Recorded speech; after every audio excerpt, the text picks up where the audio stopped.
This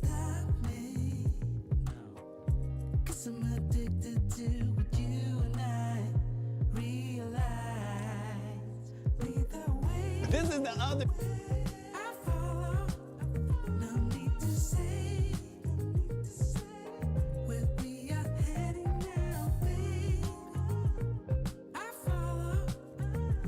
Thank you.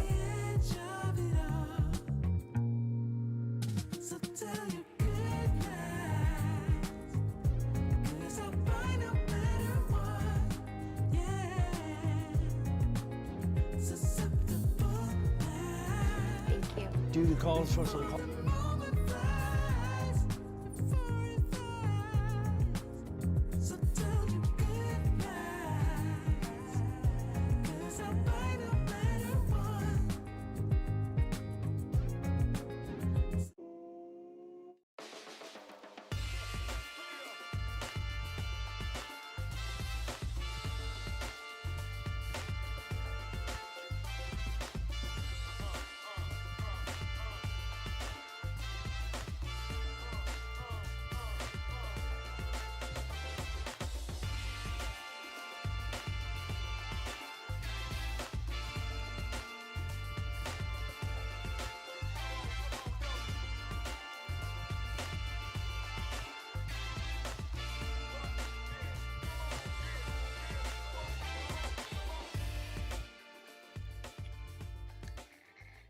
Hello. Ooh. Hello. Okay, no, we don't want that. Hello. There we go. Okay, there we go.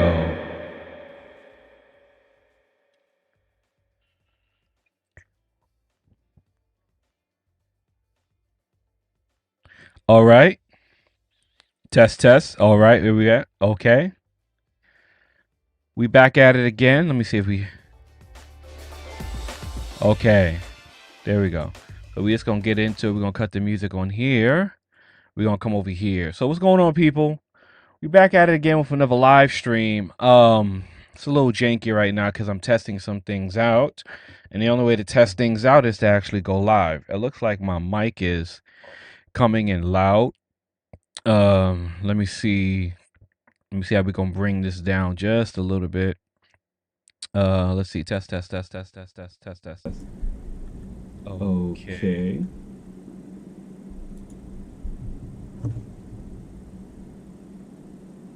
Let's see.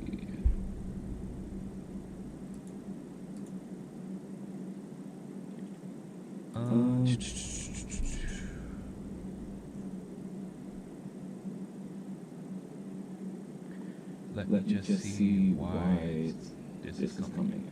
Oh, I know why. That is the HDMI. So we're gonna kill the audio on the HDMI. Perfect. Okay.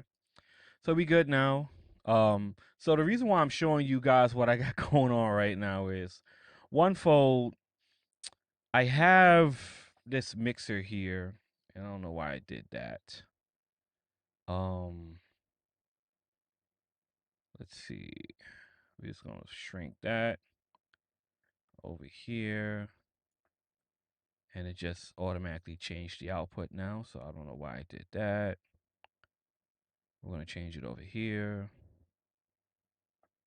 Just kind of just doing whatever. Okay. All right. So we're just testing some things out. So I'm live. I wanted to kind of talk about what happened after the election. I also want to talk about, kind of just wanted to show you the new mixer that I got because it's a whole lot of tech, a whole lot of hardware, and I hope it's coming through on the mixer. Okay, that's the stream mix. Okay. Okay, yeah. So got a lot going on, got a lot of tech going on.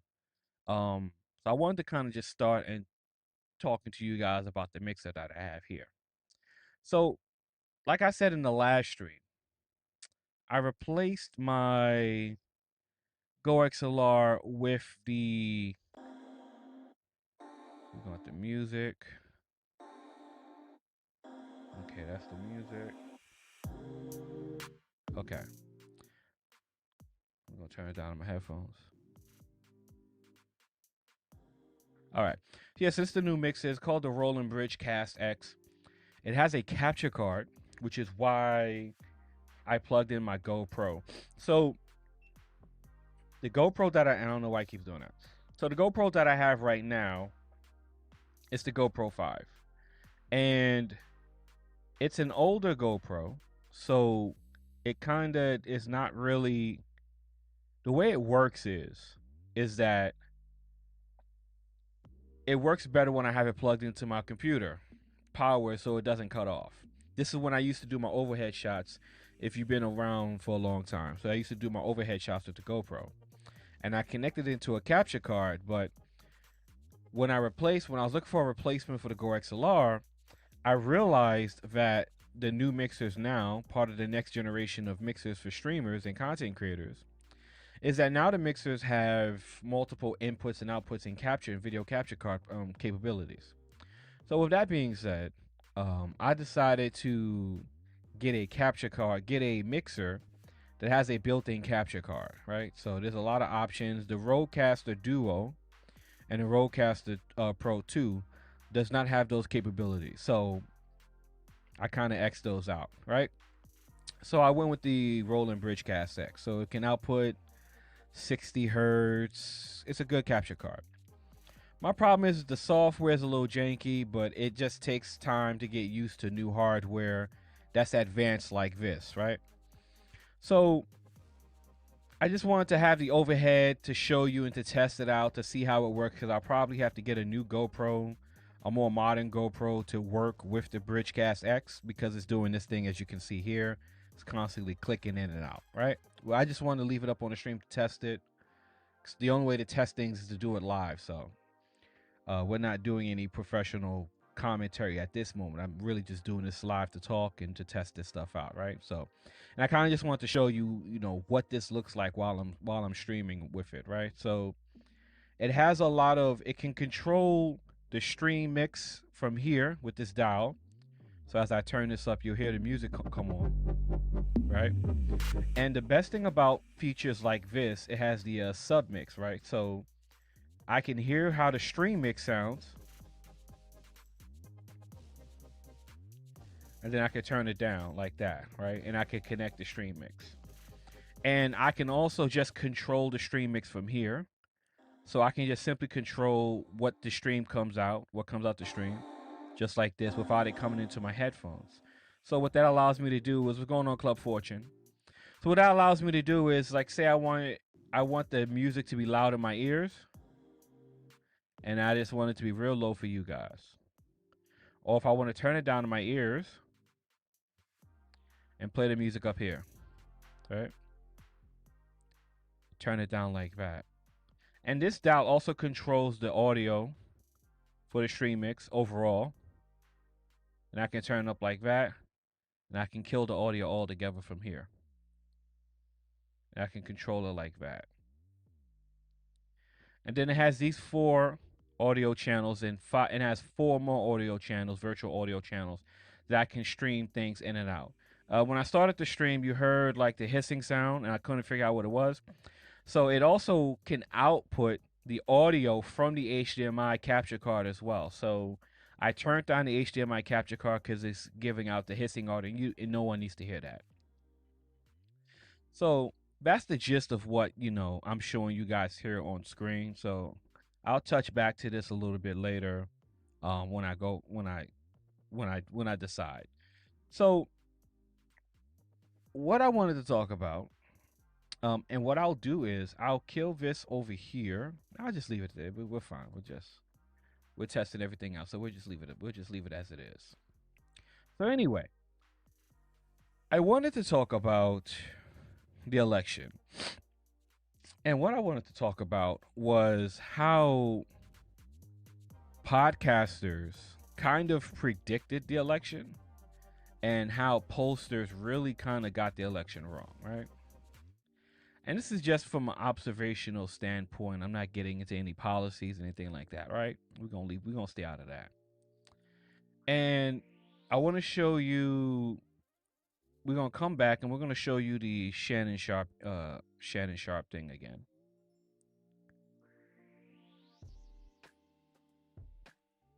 We're gonna show you the Shannon Sharp thing again.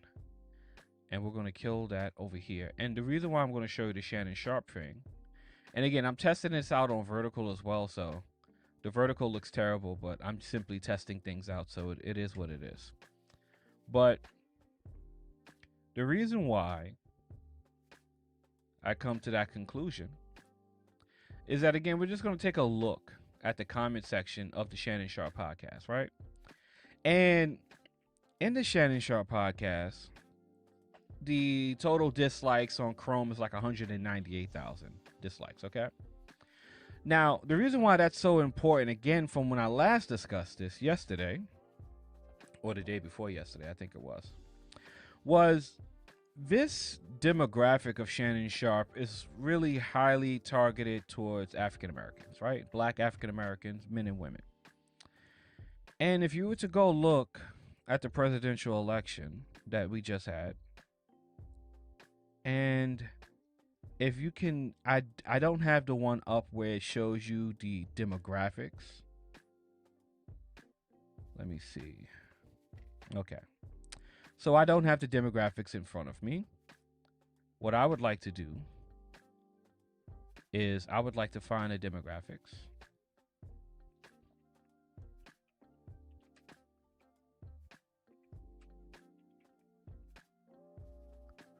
And I just want to show you the demographics real quick. Now I have this as an image, but I don't have the image up in front of me.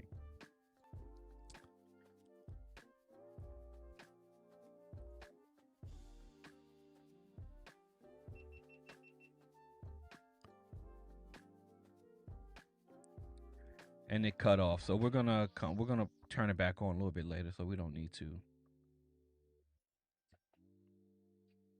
Let's see.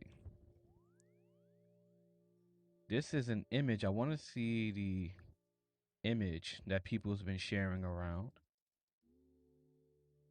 If I can find it.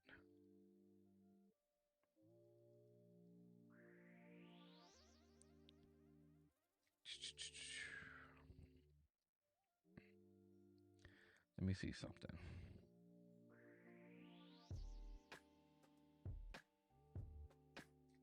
Okay, we can't find it. Give me a second. I'm trying to find it. Let's see.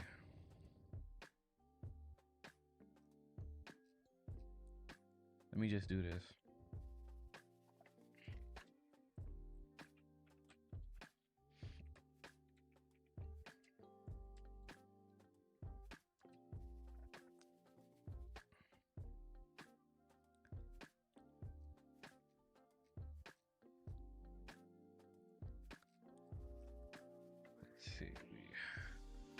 Bear with me. I'm actually looking for the graphic.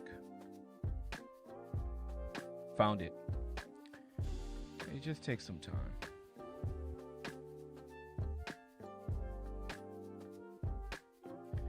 Okay. So here's the demographics, right? Now this is a graphic that people are like sharing a lot, and a lot of people are upset.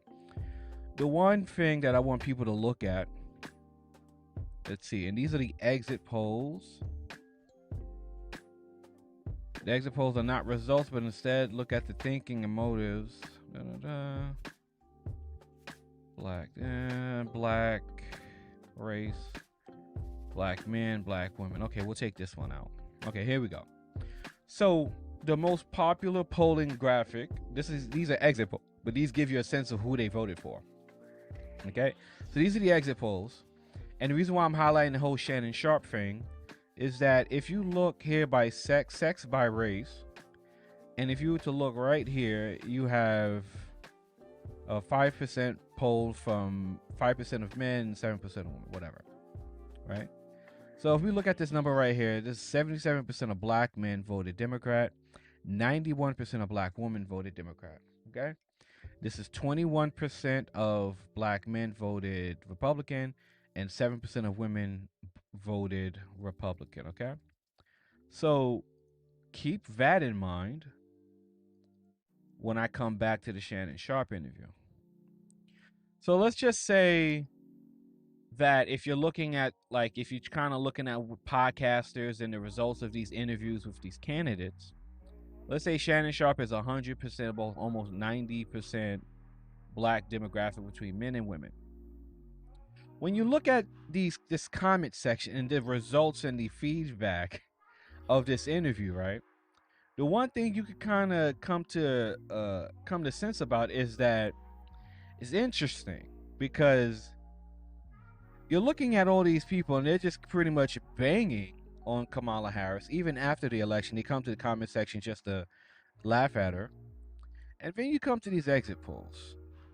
And then you say, well, 91% of black women voted Democrat. 77% of black men voted Democrat. And there's like about 28% between men and women that voted Republican, right? So if you're looking at polls, you're like, well, the polls said that they're tied, right? The polls say that they're tied. You know, you don't know what's going to happen. Then you come over here, right? And then you look at the, let me see if they can pull up the popular vote. See, this is terrible. They don't even show you the popular vote. Let me see. I believe the popular vote has him at 70 million right now, right? Okay. So the popular vote has him around 70 million, okay? So you look at these results and you're kind of trying to figure out, it says, okay, so the pollsters, like these guys, so we're gonna come off the Shay thing real quick. So the pollsters, I'm gonna show you a podcast with the pollsters. So this is the two-way. So this is like offering live, interactive, independent platform where unbiased, anyway, blah blah blah blah blah. So these guys right here.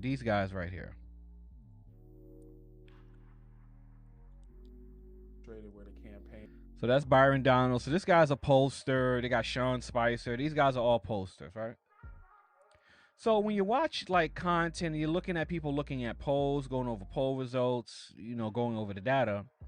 The data said everything was pretty much tied. It could go either way. It's a toss-up. Everything's a tie. So then you're looking at the polls saying it's tied. Then the election happened and it's kind of a landslide, right? So what I'm trying to pinpoint is that independent content creators, podcasters that cover these election topics, they're going to be a great way to test the temperature for the political climate going forward, because pollsters, right? When you come here and you look at the pollsters were saying everything was pretty much tied, right? We got 1%. We got Trump took this by about 1%. 1%. That's about 2%. Right? That looks like almost about 3%. That's like almost 10% right there. And then if you look around the race, it wasn't really that close, right? So when it comes to coming back to these, you know, independent content creators, people who are actually talking to these candidates, you get to kind of get a sample of what people actually are thinking, right? When you look at these comment section and how people feel about these candidates, right? Because these are actual, not all of these people in these comment sections or that are replying, interacting with this content are bots. These are real people. And these podcasters and these independent content creators are eventually going to replace what the mainstream media is, and the mainstream media is even going to lose more of an audience because people are going to come to platforms like this on YouTube, X, TikTok, Twitch, Kick, whatever, to kind of get a sample of what a candidate is actually about, right? And I'm going to show you an example of why the mainstream media is going to lose these people going forward for the general election and to the next general election, right? And it's something for you to keep an eye on. So this is Vigilant Fox. I like Vigilant Fox because for the right to he's a good aggregator of content clips for me, so I don't have to watch these things, right? So this is a clip from MSNBC, right? And this is Lawrence O'Donnell, right? So you know MSNBC is called MSDNC, right? It's a joke, but it's actually true. And just for 51 seconds, listen to what this guy says. And I know we've all pretty much everyone's seen all these clips before, so but I want to show you this clip. Frederick Douglass would be so proud and admire.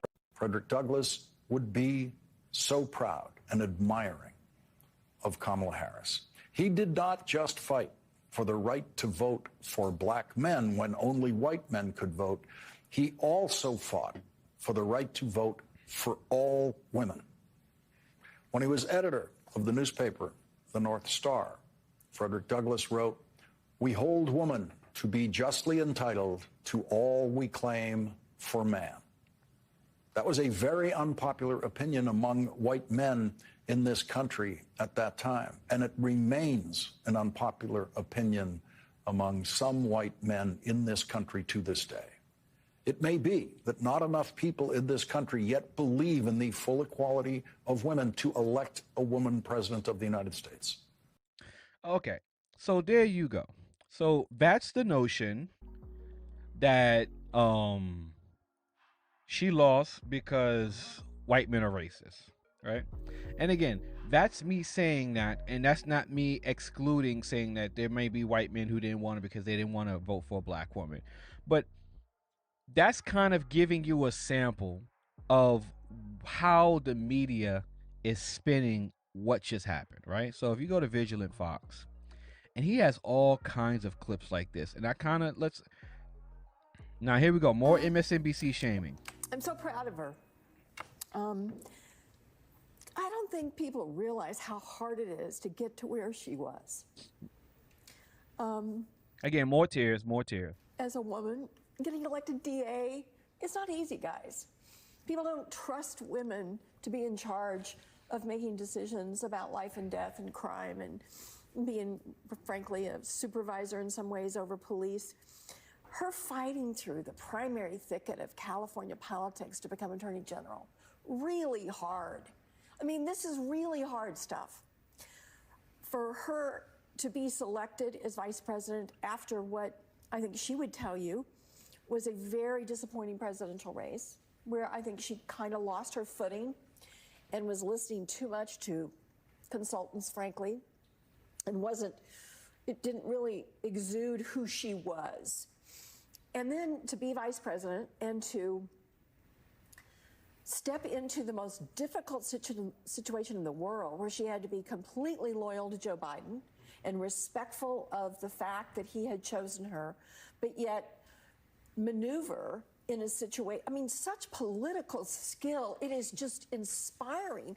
People who don't understand. Wait a minute. Club Fortune said the Wobulance. That's a fucking good one. I've never seen that one before. I'm going to use that. The Wobulance. That's hilarious. What she had to do to get to this moment. And so I'm just very proud of her. Again, like, you know, all the tears, all the crying, right? You know, we got all the crying, all the tears, all the crying. Again, we're going to come to The View, and you're going to hear the same shit on The View, right? And I'm playing these clips to kind of, so you can kind of get the point that I'm trying to make, and I'm going to tie it back into what I was saying earlier. How you feel? I'll start. Yeah, go ahead. My takeaway is that the system works. We live in a democracy. People spoke. This is what people wanted. I vehemently disagree with the decision that Americans made, but I feel very, very hopeful that we have a democratic system in this country. We should value it. We should love it. We should protest if the situation arises that we need to protest, which It's I'm not a good clip. It's this. Went to listen to the voters. There we go. and Here we this, go. Here I we have go. to Here we say, go. I've always thought he could win. I thought in the final stretch she might eke it out. I didn't expect it to be this resounding, and I think there are some lessons from it. I think we forget about rural America. I think the working class feels left behind. They feel like the powerful, the elite only care about them and their power. And he spoke to them. We may not have liked his words, but they turned out for him. I mean, the map was, it was beyond Reagan what we saw last night. And I think we need to start listening more about the concerns of everyday Americans who feel like this. Now, this is during the same segment. I think if you look at the New York Times this morning, the headline was America makes a perilous choice. I think that in 2016, we didn't know what we would get from a Trump administration, but we know now. And we know now that he will have almost unfettered power. And so I worry not about myself, actually. I don't worry about my station in life. I worry about the working class. I worry about my mother, a retired teacher. I worry about our elderly and their Social Security and their Medicare. I worry about my children's future, especially my daughter, who now has less rights than I have. And I remember my father telling me many, many years ago that I was the first person in his family to enjoy full civil rights. And now I have less civil rights than I had when he told me that. So again, I'm profoundly disturbed that the 14th Amendment of the Constitution did not prevent someone who participated in an insurrection from becoming president of the United States. I think that going forward, the convicted felon box on employment applications better be taken off, because if you can be the president of the United States, then you should not be prevented from employment in this country, because I remember applying for my jobs as a federal prosecutor, and there was a box for convicted felons. Well, and so that box better be taken off. And I think our healthcare system is now at risk. I think no fluoride for anyone. Yeah, economists have made clear that he's going to increase the debt by $7.75 trillion. I'm worried about mass deportation and internment camps, and I'm also worried about Elon Musk warning Americans to prepare for temporary hardship. I'm surprised at the results, but I'm not surprised. As a woman of color, I was so hopeful that a mixed-race woman married to a Jewish guy could be elected president of this country. And I think that it had nothing to do with policy. I think this was a referendum of cultural resentment in this country. Well, Again, like, more racism, people are racist. They don't like us because we black, all that stuff, right? Let's see. Think about this. She did this in 2 months. yeah, no. She did this in 2 months. She left it all on the field. Yes, she look, did. Everybody can always say, oh, she should have done this, she should have done this, She did what she did. She was everywhere. She talked to everybody. And people didn't come out. I don't know why, and it doesn't even matter. He's now the president. I'm still... Key point right there. Pause. You don't know why, right? You don't know why. Let's hear Mark Halperin and Sean Spicer and these guys. Let me see if they... Your vote, your kind of theory of the case, it's great, and it stings when you're on the other side. Like it's the president from Natal January campaign for and supposedly help. Now, the best part about this platform is that you actually have real people sharing their thoughts and opinions, right? And so we're going to play a little bit about this so you can actually kind of hear how real people kind of felt about it from the platform of independent podcasters, and we can juxtapose that against what the mainstream media is constantly saying. So remember, Whoopi said it wasn't about policies, right? So we're going to come here. Those people, these are the people who are left answering questions, and I think that's terrible. But I guess my question that I have for you guys is, do you think, because you just mentioned Joe Biden, he's still the president. Do you think that with some of the narratives already coming out that he is potentially one of the big reasons why Harris lost this election? Do you think that he may try to salvage his legacy with a rash of executive orders before he leaves office? Okay. Alexander, thank you for This one's this isn't a good one. Let me find another one.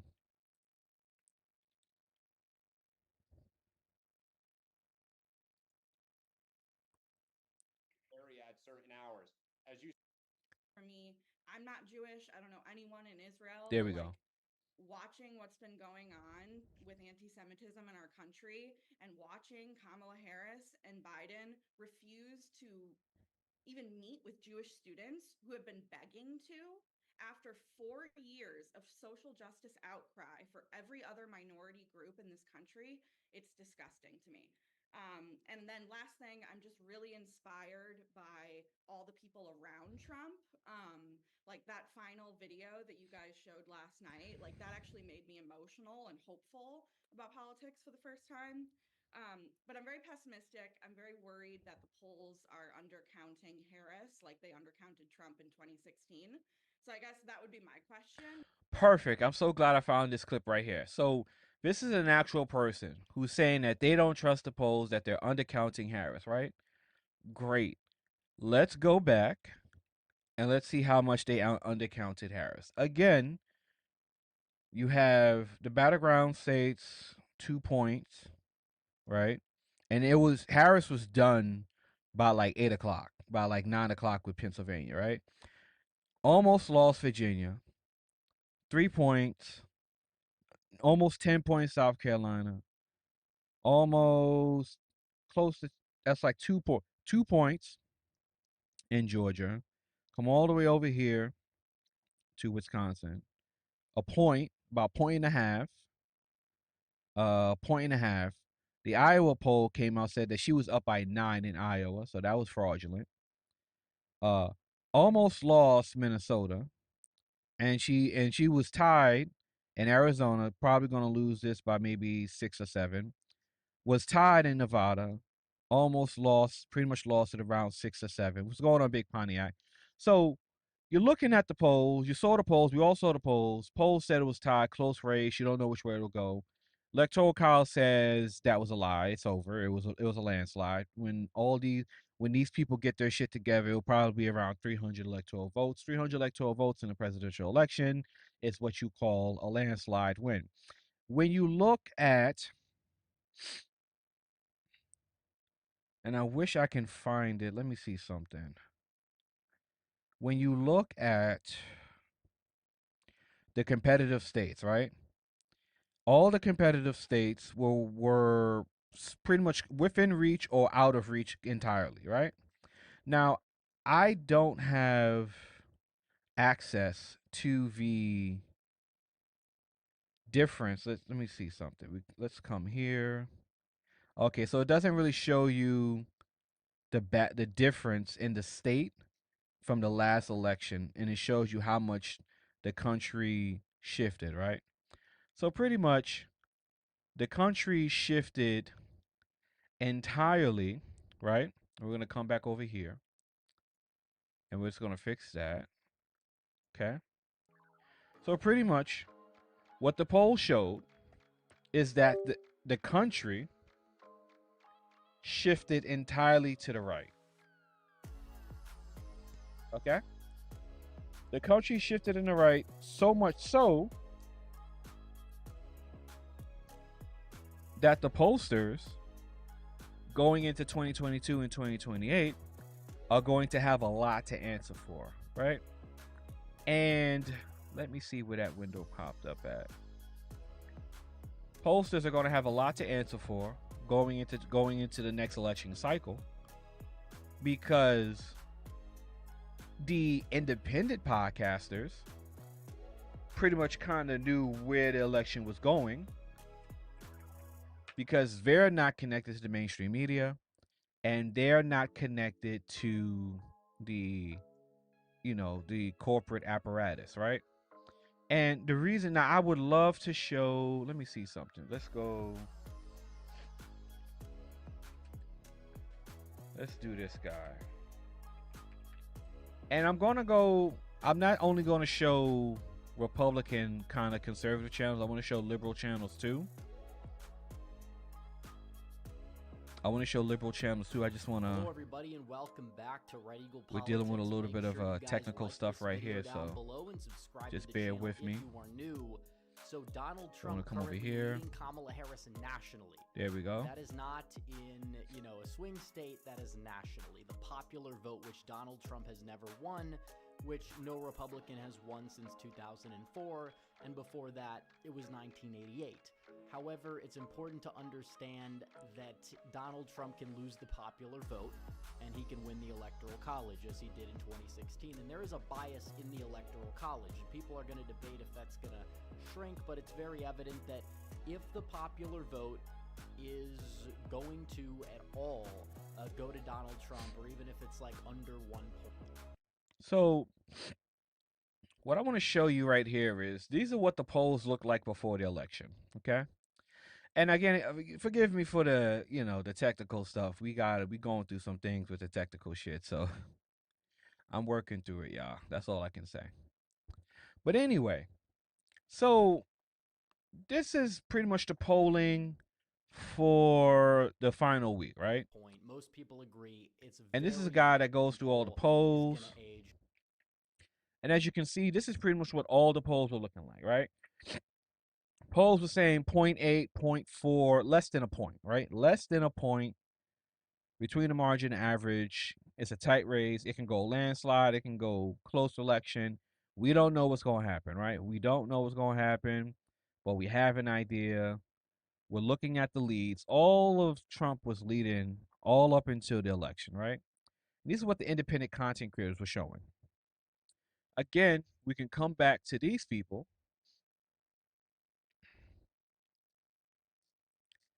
Okay, we can come back to these people, and you can see the disconnect with actual information based on their rhetoric. They should be teaching that in this country. Yes. Teach children. Finland, kids in nursery school are learning to discern between fake news and real news. They should be teaching that in this country. Teach children tolerance. Teach them to think critically. Well, it would help if we could regulate social media, because one of the biggest offenders is D.C. and Congress have not been able to do one thing in regard to the rogue corporations of social media. It's not gonna get any better with Elon Musk now in the administration. Fascinating stuff, right? Fascinating stuff, right? Because if we remember the Twitter files, right? If we remember the Twitter files, Twitter had direct control with the Biden administration. Biden administration had direct control over Twitter. So much so that they had a back channel program directly linked to the Biden administration, where the Biden administration can point out people that needed to be banned on Twitter. Fascinating stuff that goes to show you the huge disconnect between what we're seeing and their bubble, right? Here come the bitches from The View. Miserable women. Miserable women. I'm telling you, right?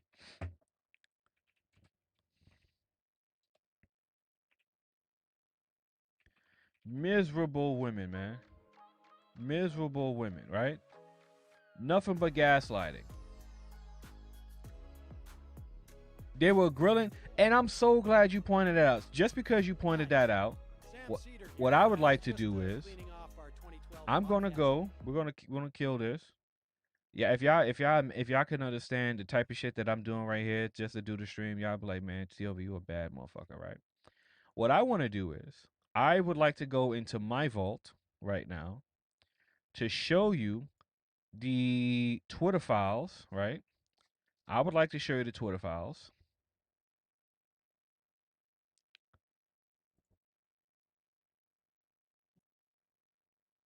In the documents you're about to read, however, it's also the assessment. And we're gonna play my video on the Twitter file so you can see how rogue the media was, the social this platform was before Elon Musk took over it, right? And this is my content.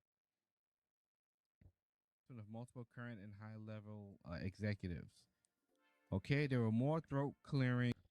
Like I said, at least to pretend to care for the next 20 days. And that was the 20 days. Like I said, Kayleigh McEnany has been locked out of her account for simply talking about the New York Post story, which was the Hunter Biden story. All she did was cite the story in first-hand reporting that has been reported by other outlets and not disputed by the Biden campaign. I need an answer immediately on when/how she will be unlocked. I also appreciate don't appreciate how nobody on this team called me regarding this news that you'll be censoring news articles. Like I said, at least pretend to care for the next 20 days. Said, at least to pretend to care for the next 20 days. And that was the 20-day basis for making this as unsafe. So what I'm going to do for you guys too, I'm just going to put this in the phone on, bro. Basics by outsiders to wit. In one humorous exchange on day one, Democratic Congressman Ro Khanna reaches out to Gaddy to gently suggest she hop on the phone to talk about the backlash re-speech. Khanna was the only Democrat official I could find in materials. The press secretary's account was not permanently suspended. We requested that she delete the tweet containing material that is in violation of our rules. The story now has become more about censorship than relatively innocuous emails, and it's become a bigger deal than it would have been. The Streisand effect. It also, none of this is new to me, but this is good for other people to see how deep this actually goes and that it's not really a conspiracy. And that's just a sample, right? I covered the Twitter files in depth. I covered the Twitter files, all the releasing and all the information that released on the Twitter files. I covered all the information. Let's come back again. With whether to punish users who share screenshots of Trump deleted January 6 tweets. We should bounce these tweets with a single strike No, I'm saying something that's not even there. We should bounce these tweets with a strike given the screenshot violates the policy. They are criticizing Trump, so I'm a bit hesitant with applying strikes to this user. Okay, fuck off. Oh my God, even Twitter says it's inciting violence. And they're literally dictating what is and what is not. Like, you can't speak about it, and we have to figure out if you're sharing it is to provide commentary or you agreeing with it. Like, that's not your job as a platform. Account to say any violation would result in suspension. Okay, right? So I just wanted to show you that. So when you see these clips of people saying that they want to control over the media, you can see how much bullshit that is, right? So now we're gonna come to a liberal, progressive commentary content, and then we're gonna see their understanding of the polls. Good afternoon, Sam and Emma. John, good to hear from you. Now, 2020, 2016, 1976, 1968, 1960, and 1948. Every other presidential election have been blowouts in the Electoral College. Right now, the three closest consecutive elections are the 2000, 2004, and 2008 elections. If the winner of today's election wins with 311 electoral votes or less, the 2016, 2020, and 2024 elections will be the three closest elections in the history of the country. All of the picks in the 7 swing states are toss-ups and could go either way. I've gone back and forth on many of these picks, and I've never felt as little confidence in my picks as I feel today. Have Harris winning with whoa, wait a second. Really? That's scary. Well, I'm just trying to be Republican. Bernie Moreno beating Democrat Sherrod Brown by 0.8. The congressional districts? I don't think Harris is going to win Iowa. I mean, it's just... Well, but I mean, if she comes in... Well, the problem with that is, like, is it just a function of that 6-week abortion ban? Is that why, if she comes within even like a couple of points, that's crazy. Like Trump they released the internal that they say they have him at +5 in Iowa. That's still an awful result for him. Let's see. Was it +5 in Iowa? Let's look. Trump plus over 5. Okay? Trump took Iowa 55.9 versus 42.7. That's not +5. That looks like close to the original +10 that he was stated to win. That's over 10, right? So he was stated to win already by 10. Pollsters said that he was only going to win it by 5. Key example right there, right? Now, again, I'm not a pollster data analytics guy. The only reason why I'm showing this is to pretty much show that going forward after this election, independent content creators are going to provide a better level of information to people who are interested in what's actually going to happen in elections, right? Because if you were to look on, let's say, CBS, NBC, CNN, the numbers that they were giving you were slowly, it's tight. She's gonna win. He may lose this state. He may lose that state. It wasn't the case. Okay, it wasn't the case. If you back out, he took pretty much these are all the competitive states, and these are all what's considered the battleground. The Rust Belt, he took all the Rust Belt. He took all the battleground states. Okay. Yeah, yeah. I mean, things have definitely moved towards Harris. I mean, like last week when I called in, 5 out of 7 aggregators had Trump winning. Right now, only one of those 7 aggregators has Trump winning. I mean, so it's been a complete shift. What do you think accounts for that? I just think the polling in general. I mean, some of the later polls that came out. No, but I'm saying I understand why the aggregation would move. But what do you think accounts for the change in polls, or is it really just like there hasn't been a change, a dramatic change in the cohort of polls that are most important, or are doing it, because let's say this, I'm putting out a fake, I don't want to say fake, but if I'm putting out a poll that, a Republican poll that is sort of manipulated to enhance Republican numbers, and I'm flooding the zone with these things to impact the aggregate, I'm not going to do that in the last week of the election because so many people have already voted. It's almost like we have winnowed out some of the more junky polls. Well, I don't think it's winnowed out. I think that the people who actually have objective polls, are more prone to do the polls closer to the election day. Well, that's what I'm saying. Okay, we got the gist, right? Now these guys, majority report, they're liberal, progressive, Trump, fascist, racist. The usual shit, right? We need to have some time. Biden would win by bigger margins because there's always going to be this quiet Trump support.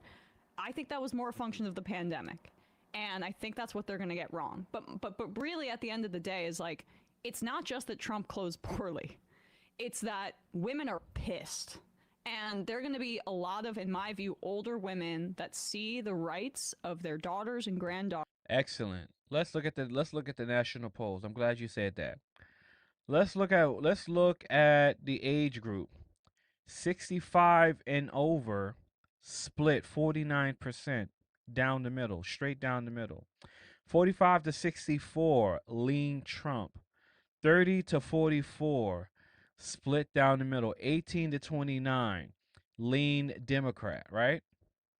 Let's look at women. White women. 45% to 53%. Let's go back down to age again. Okay? Between 49 and 40 and 49, 50%.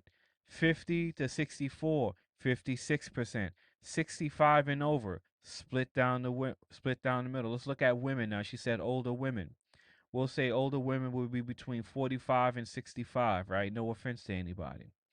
49 to 50% average advantage Trump.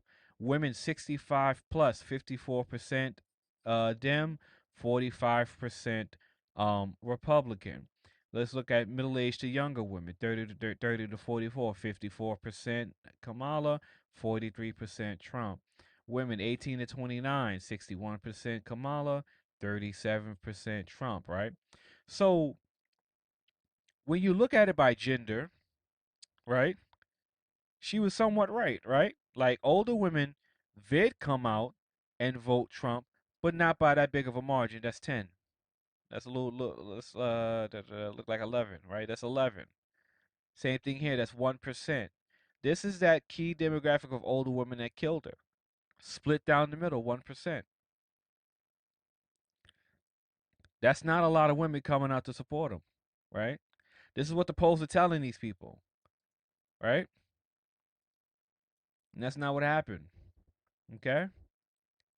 Again, you look at race, look at whites, 65%, 55 advantage Trump, 45 to 64, 62% advantage Trump. That's killer right here. That's a killer margin. That's a killer margin, right? That's a killer margin right there. That's what cost her. That's what kind of cost her. That's one of the reasons that cost her, right? Let's come look at the black people, right?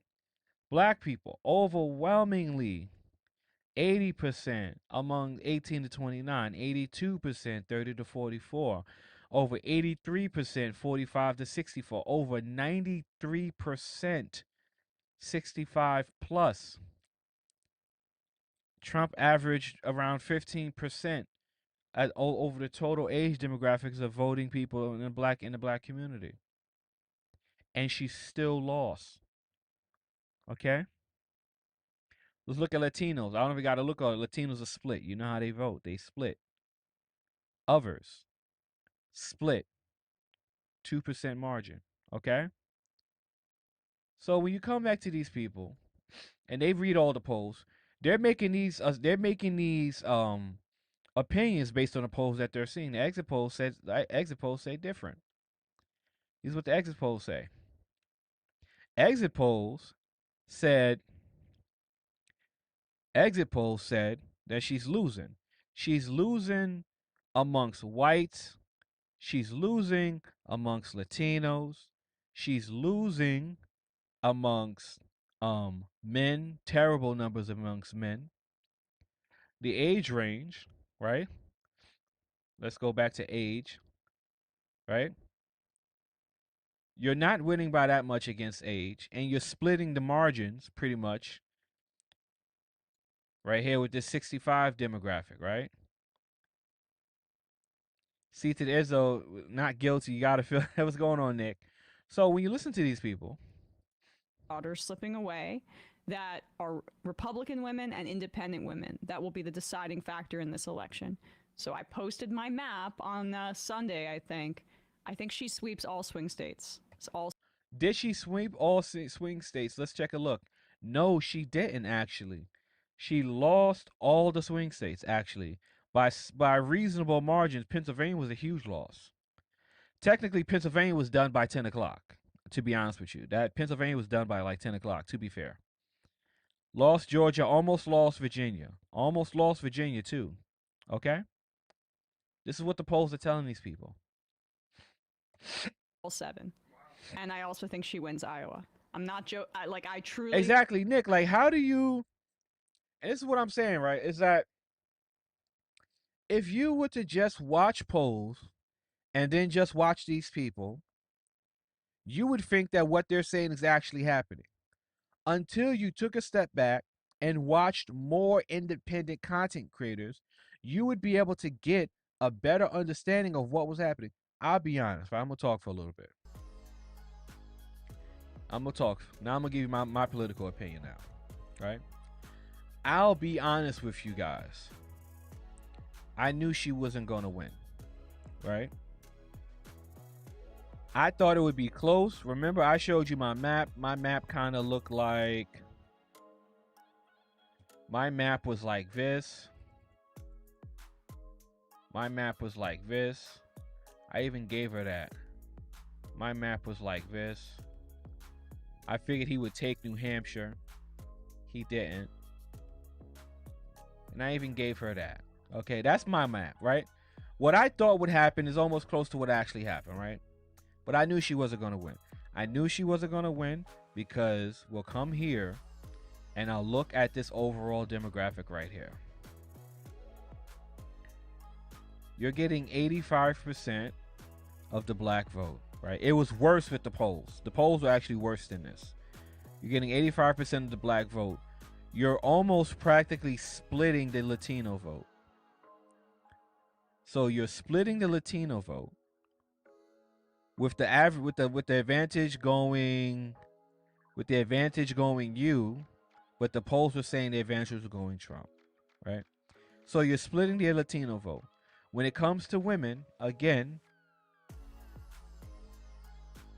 you only got a 10-point lead with women. As a woman leading on abortion, you're only getting 10%. Okay? And the polls were worse than the exit polls, actually. The exit polls are a little bit better. The polls were far worse. All right?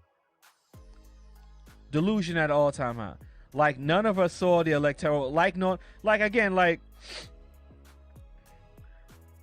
I knew she was going to lose. Right? Because I know, right, from watching other independent content creators and based on what they were sharing with what they know, I know that white women, right? You see this white women thing right here? White women, they'll talk a lot, they'll talk a big game, but when it comes times to voting, you see how they vote. Okay? You see how they vote. 45 to 53. That's not a big margin. Advantage Trump. 45 to 53. Black women, we already know what black women are going to do. But anyway, white women, 45 to 53. That's that white suburban mom vote that she thought she was going to get. She didn't get. I knew she was going to lose. Looking at the electoral map, right? I knew she was going to lose because I know Trump is going to take Georgia. I know Trump is going to take North Carolina, and we'll make this a toss up. We made it a toss up, right? Look how it is. This is where she's stuck at, right? Look at where she's stuck at. Look just at the electoral map. This is where she's stuck at. She was stuck on 226, right? I know that Trump takes North Carolina and Georgia. All you have to do is take this guy. That's it. She could got all of this. She could have gotten all of these states. I mean, just get all of these Rust Belt states. Get all of that. And all Trump had to do was just get Pennsylvania. That's it.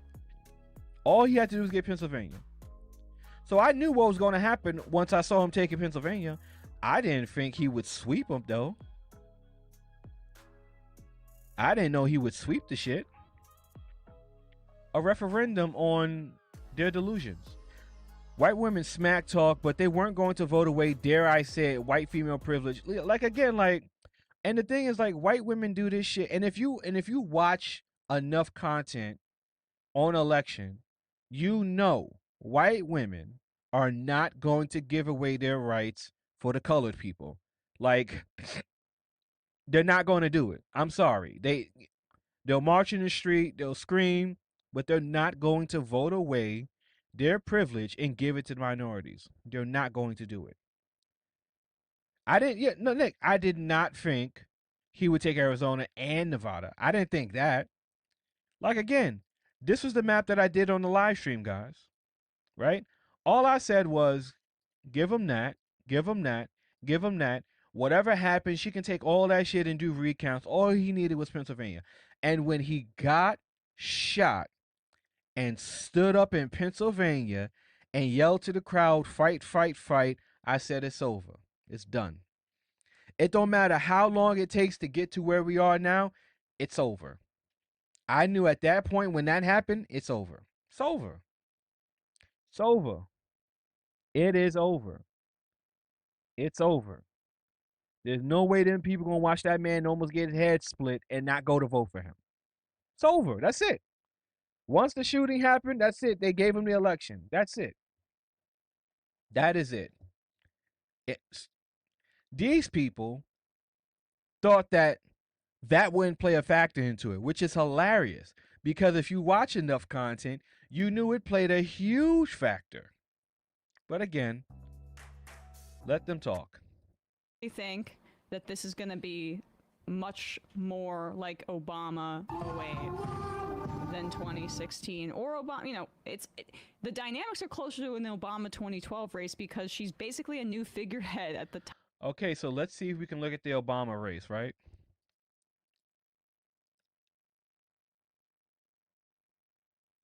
Let's see. Let's see. Okay, I don't know how to do it for Obama, so I don't know the website that lets you look up all the old elections. I can't do it.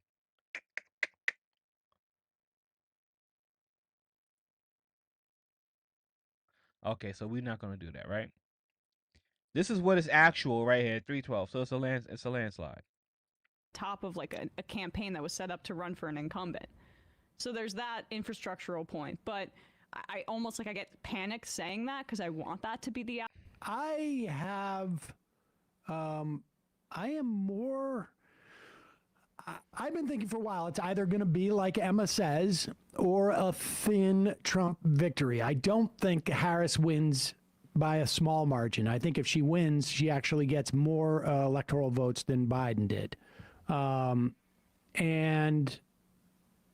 But I am even more convinced that the Democrats will hold on to the Senate. Let's see. Did the Democrats hold on to the Senate?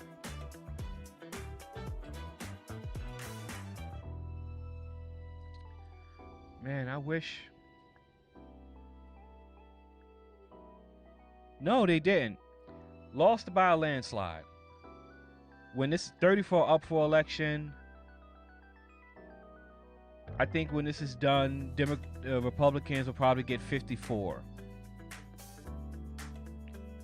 I think Republicans, Carrie Lake, too early to call. I think Carrie Lake's going to lose. So that makes it 53. I think Moreno's going to win. That's 54. I think Justice won. Let me see. It's too early to go. So we have 52. She's going to lose that. So that's 53. He's going to win that. It's 53. So McCormick 54. So we got Senate at 54. Right? What is hell no? And I will take potent, like, yeah, right? Let's look at the House. Right? Getting smashed in the House. Okay? Getting smashed in the House. 19 uncalled races. Okay? Let's look at the margins. We got 209. Okay? We got 209. That doesn't matter, so we'll give it 210 here. We'll give it 211. We'll say 212. We'll say 213. Let's say we'll give it to say 214. Right? We got 214, 218 for the majority. I think Republicans take the House too, right? So again, you're wrong. This is what the polls are telling these people, right? If you watch other people, you know that that's not really what's happening. But anyway.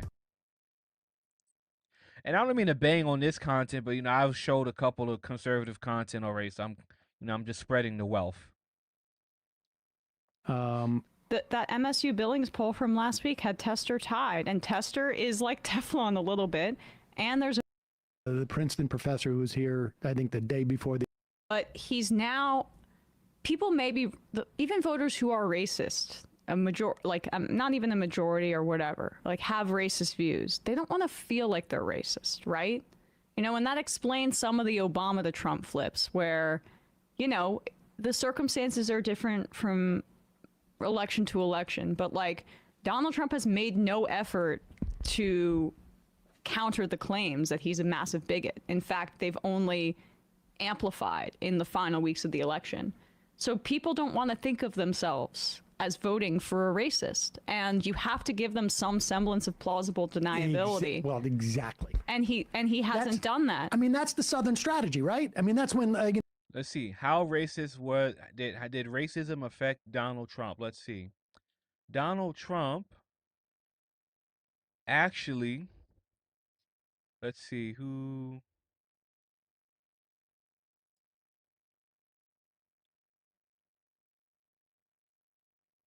Donald Trump split Latino men and women. Okay? He got a good margin of Latino men, and more women voted for Kamala, right? But that 55% of Latino men was a killer. Okay? Again, and look, let me talk about this for a second. Let me just talk about this. I'm gonna give my political opinion on this right here, right? Let me give my political opinion on this shit right here. We're actually gonna kill the music for this one. If you look at these margins between black women and black men, this shows there's such a disconnect between black men and black women, right? And not with what you think, right? Because overall, black men and black women are pretty much kind of lost in the sauce when it comes to the Democratic thing, right? Because if you look, right, nobody went over 60% for the Democrats besides black people, right? You got Latino men kind of split. That's kind of a split. Latino women, favored Kamala. White women. This is what's so crazy about looking at this stuff. White women pretty much split down the middle for Kamala and Trump. Latino men split down the middle for Kamala and Trump. All other races split down the middle between Kamala and Trump. The only overwhelming majority for Kamala came from black people, and she lost by a landslide. Now, that's really bad news for black people, right? Because that means that you can make a strategy, and if you get any part of the black vote, some is better than none, because you don't need all of it to win. Because Trump only got 21% of black men and 7% of black women. If you look at it just by race, Trump got 13% of people, 13% of the black vote, and beat Kamala in a landslide. Now listen, I'm not a political pundit. I only started caring about politics for 2016. But I can tell you right now, that's not good. That's not good. It's not good. From my perspective, looking at those numbers, that's not good. That's all I'm gonna say. It's not good. I don't think it's very good. I think it's a problem, right? It's a huge problem. It's a huge problem that almost nearly 100% of women, black women, voted for Kamala Harris. That is a huge problem. That is a huge problem. That means that all of these women that voted believe everything that these people say. Okay? And they're right in line with what these people say. Where's this woman at? That means all these black women think just like voted her. against their reproductive health freedoms, and why do you think Latino men?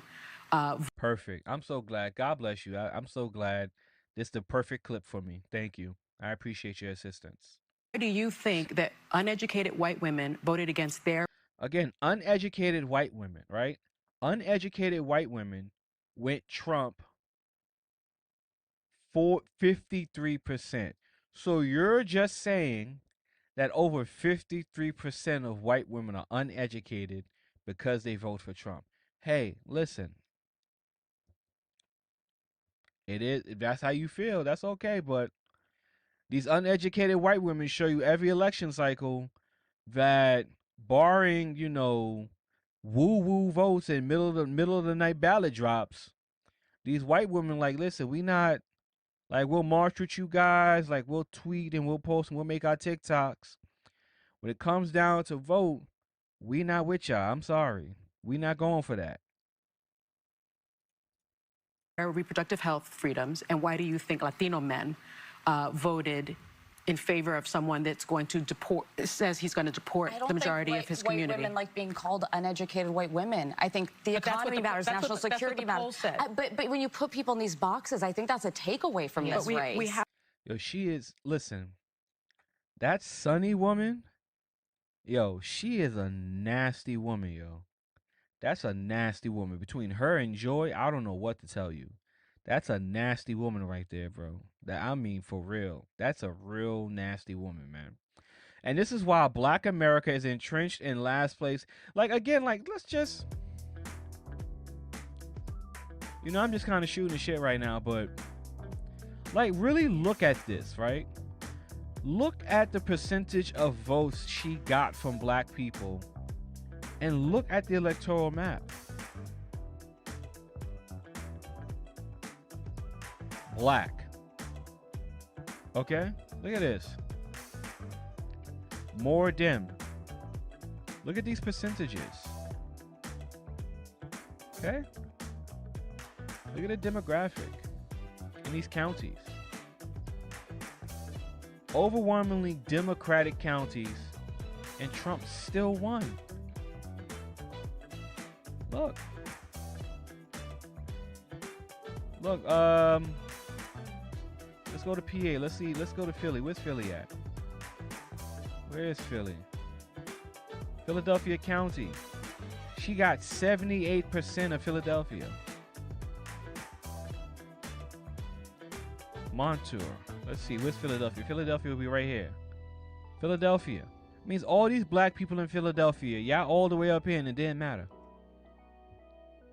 Look at the majority of the people down here. In these Democratic counties all the way up there. And still lost. Still lost. Right? Still lost. Right? Let's see.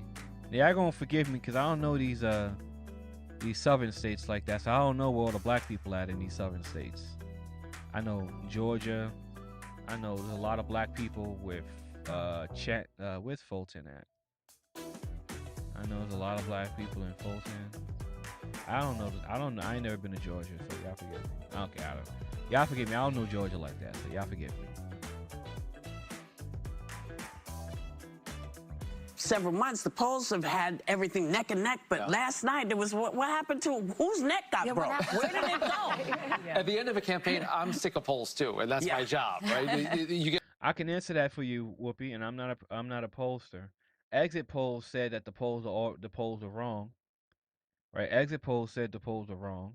Exit polls, if you just look at the gender gap, exit polls said your candidate's really not leading by that much of women that like she should be. Exit polls said more men are going to vote for, and you didn't take all the men votes that you needed to be because you were like men are boo boo heads. Exit polls, the polls said it was one thing, but your candidate lost.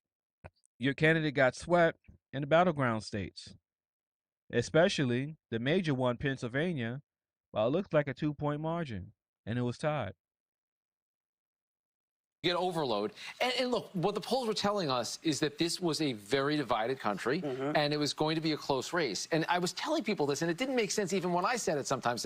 I said, it's so close, it could be a landslide in either direction. Right. Because that's the knife's edge that we're on as a country. And what happened last night is that the country tipped pretty consistently in the same direction. And I'm sitting there, I'm on ABC, working our boards, working the wall. You were up late. I'm still up, actually. So were you.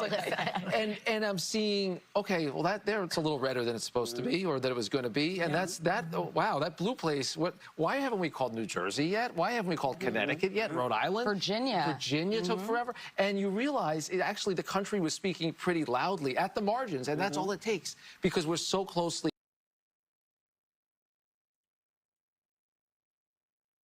goes a long way. And that's what we saw. And I think it was a major statement about the state of the country. This conversation, I think, has been very important because you have to learn from these things. No, they're not learning a damn thing. And that's why they're going to lose again in 2028. They haven't learned shit. I'm going to show you why they haven't learned anything. It's winning so many Latinos in Florida and Republicans flipping seats in the Rio Grande Valley in Texas. But this is a trend that's been percolating for some time, in part because Donald Trump, I believe, and in speaking to a number of Republicans and Democrats, has a unique appeal to Latino voters. Most Latino voters are working class folks. And despite his crude sense of humor, despite the jokes that he makes, despite the exaggerations about his wealth and his exploits, for folks that are from where I'm from and folks that I've grown up around, that resonates more so than the strong man. Not just the strong man, but a figure that has succeeded in capitalism, that has wealth that he flaunts, versus the conversation that they hear often from Democrats about Latinx or Latinx. I don't know how to say it. No one where I'm from knows how to say that word. They don't use it. And so in conversations that I've been having with Republican operatives today, they've pointed out that a lot of it just has to do with conversation, the way that conversations are held. And actually, I spoke with one Democrat moments ago, a Latino operative, who said, we need to rethink the way that we talk to folks, specifically Latinos. You need to rethink how you talk to people. How about that, right? Stop calling people stupid, right? When Whoopi and them chickens on The View talk, all I hear, all you hear is bop, bop, bop, womp, womp, womp, womp, womp, womp, right? They're not really saying shit.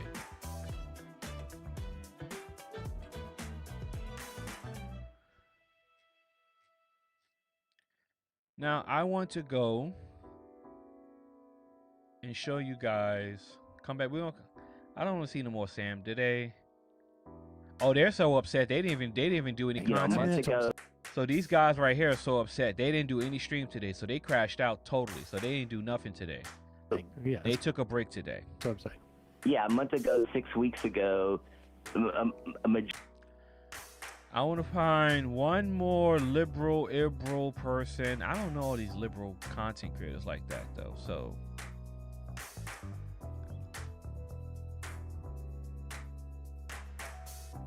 yeah, I gotta wait a minute. Did the Warriors win? Hold on, y'all. Wait a minute. Hold on. I gotta see if the Warriors won. Hold on. Give me a second, y'all. We gotta.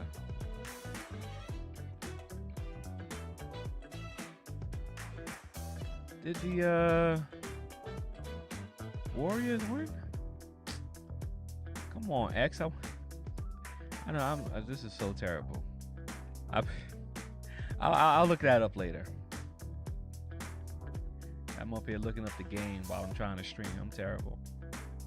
My man Rasmussen. Let me tell you something.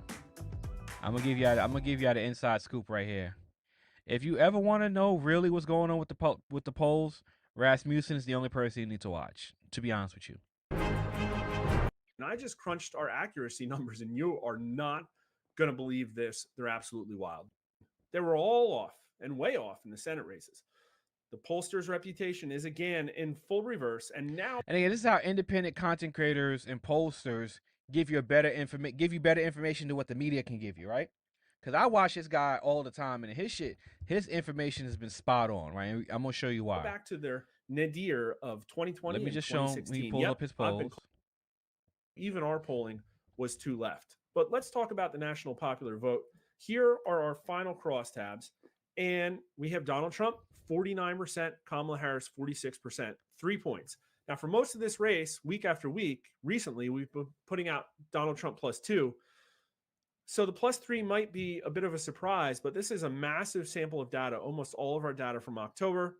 And we sharpened the pencil a little bit with weightings, made the population a point or two more white, a little bit less black, and shifted the ages around a little bit. And we got Donald Trump +3. You can go demographic by demographic. In my opinion, there's really no answer to compare this to yet, because I looked at the early CNN exit polling, and I think that it's absolute BS, because I've heard reports of some exit polling showing that Donald Trump was getting a quarter of the black vote. But there, it says that Donald Trump only got 12%, which is basically what he got last time out. And we all know the black vote definitely changed this time around. So don't even bother going to CNN and looking at this stuff. That's probably the last time we'll ever go to that site either. But we do have Donald Trump winning among 40 to 64-year-olds by 5, among 65 and older by 4, but losing the 18 to 39-year-old by 2, listen, that's pretty good. And let me tell you too, what you probably heard on the media over and over again, like a mantra, is that Donald Trump has a hard ceiling at 47%. No, he's been at 49% this entire time. Turns out Kamala Harris is the one with the ceiling. And I like the way he gives you the information because he actually puts it against what the mainstream media has been telling people, right? Because Golden State won, my man, Club Fortune. I don't got all my sound effects, so you get a whoosh. So, thank you. So you get a whoosh. Golden State came back and won, my man. All right. Okay, we good now. We good. My man, shout out to Club Fortune. Matter of fact, we gonna get Club Fortune a wrench. Forgive him. Club Fortune gets a wrench for telling me to score. My man with the assist. The reason that it came out that way is because all of their polls are bogus. They're leftward leaning. They exactly always show that Donald Trump has a favorability disadvantage. They always poll Trump deranged Republicans. That's how they do their work. Yeah, we had Hispanics going to Trump Nasty by 5 work. points. Nasty I don't work. know if that's going to hold up. The Hispanic population is pretty hard to poll. And I guess we'll see where independent numbers come out, but we had independents going to Trump by 7. But here's the Real Clear Politics aggregate. And if you look at the trend, this is the shill period right here. Boom. All of a sudden, Trump dropped a point when Kamala Harris went in the race. It's like everybody gave her a shove to get her over the starting line. And then they massively shift left. They shilled for Harris all fall. And then right at the end, they decided, well, it's time to save our credibility. And Trump, whoop, look at that. All of a sudden, Trump got this great momentum. And this is why I love Rasmussen, because he shows you and explains how fraudulent the polling industry is, and which is why they're in a shit ton of trouble when it comes for the 2022 general midterms going into 2028, because this election has showed a lot of critical thinking people that the pollsters are full of shite and it's a fraudulent industry. Morgan Stone was going on. The pollster in the industry is fraudulent. But if you don't watch content creators like Rasmussen, he's a pollster, but he also has a YouTube channel. If you don't watch people like this and other independent channels, you would not be able to figure that out. All you would know is that based on the CNN polls and the ABC polls and the Fox News polls, you would only believe what they're telling you. But when you watch independent content creators and podcasters who cover the information from different perspectives, you'll be able to gain greater insight into what's actually going on. So I've watched Rasmussen for a few months now. So I already knew that the polls that people were showing were fraudulent, right? Like, let me highlight my boy real quick, man. I don't want to, I'm not picking on him or nothing, right? But I want to highlight something, right? Where he at? Let me highlight him, right? So I'm cool with him, but I gotta highlight something. Let's see.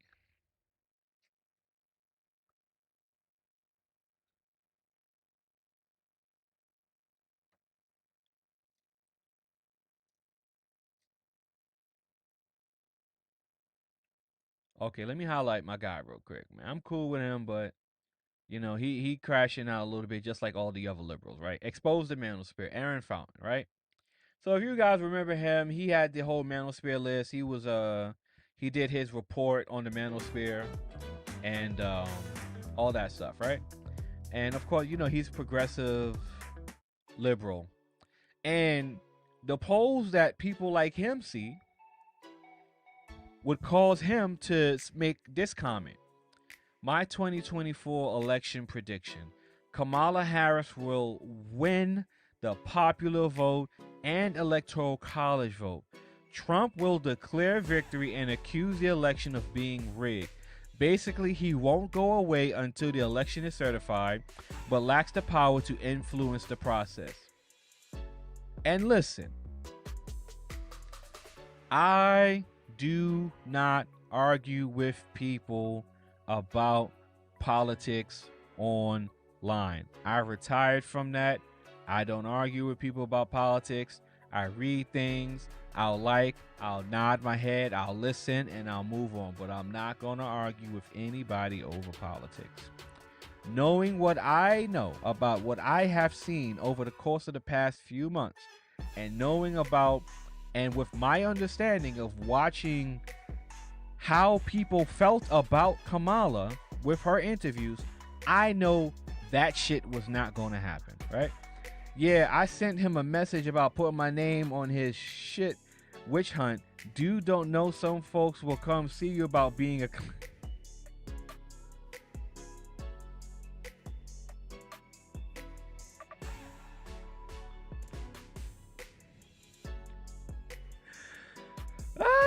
Nick was about to deliver a throat punch. Nick, don't throat punch the kid, man. Look.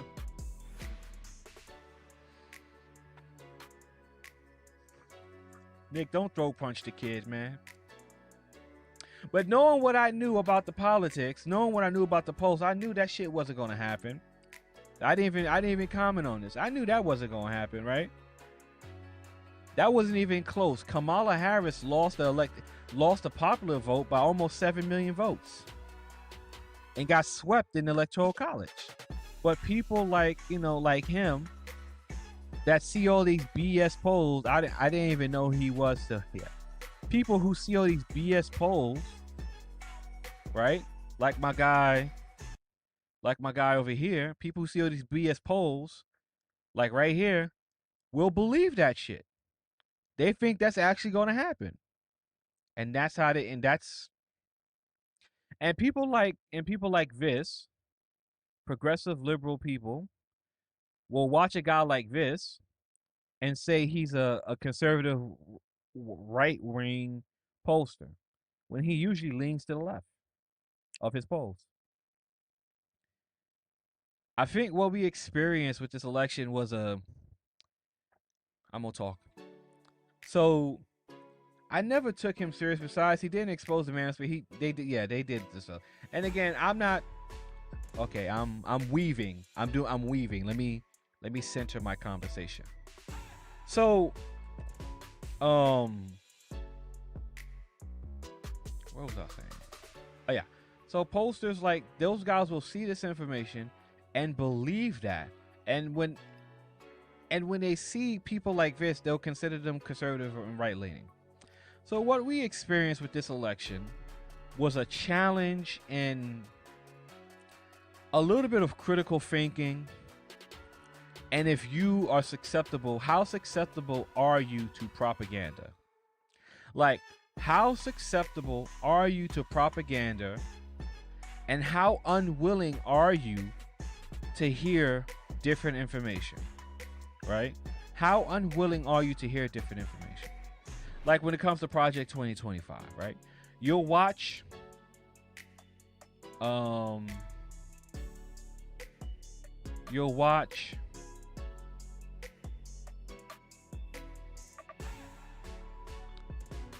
people like this.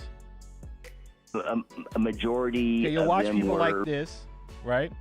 And you'll believe every single aspect of Project 2025 is a detriment. It's going to destroy us. We're going to go into cotton fields until you actually sit there and actually read through it, right? You just read through it. And then you apply critical thinking based on context of information as it changes over time. And you follow a timeline to come to a conclusion. You're using advanced reasoning and critical thinking, right? So advanced reasoning and critical thinking goes, you see Project 2025, you heard Trump said he liked it. He didn't say he agreed with everything. He just said he liked it because Trump plays within the margins with everything, right? Trump saw that Project 2025 was being used as leverage against him to cost him the election. Trump said, Trump does his, I don't know nothing. Shit, it is what it is with Trump, right? Trump said he don't know nothing about it. That's not his plan. He don't like it.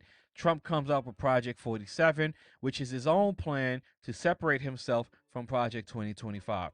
Then that splits the people. So there's the people who don't believe that Project 2025 is separate from Trump. And there's the people who see that Project 2025 is separate from Trump. Granted, some of Project 2025 policies are things that Trump has favored, but not understanding the nuance, Project 2025 from the Heritage Foundation is a conservative, evangelical, right-leaning organization that puts out that same plan every election cycle. And if you don't understand the nuances of Trump's stance on, the baby deletion, his stance is actually opposed to the evangelical conservatives. His stance on the baby issue is opposed to the evangelical conservatives that would favor Project 2025. So now you understand the context and the nuance between Trump and 2025. But if you don't use that level of reasoning and critical thinking and just think about the situation, people like these guys on the screen will tell you Project 2025, and then you'll watch the DNC National Convention where everyone's talking about 2025, and you will think that Project 2025 is going to get implemented day one, and we're gonna lose everything, right? And I've had this conversation with black women. Matter of fact, I'll tell you a conversation right now. Let me tell you, and I'm glad Club Fortune agrees with me. I agree with your approach. I don't argue with these people. I just let what happens, and I get to laugh at them. Yeah. So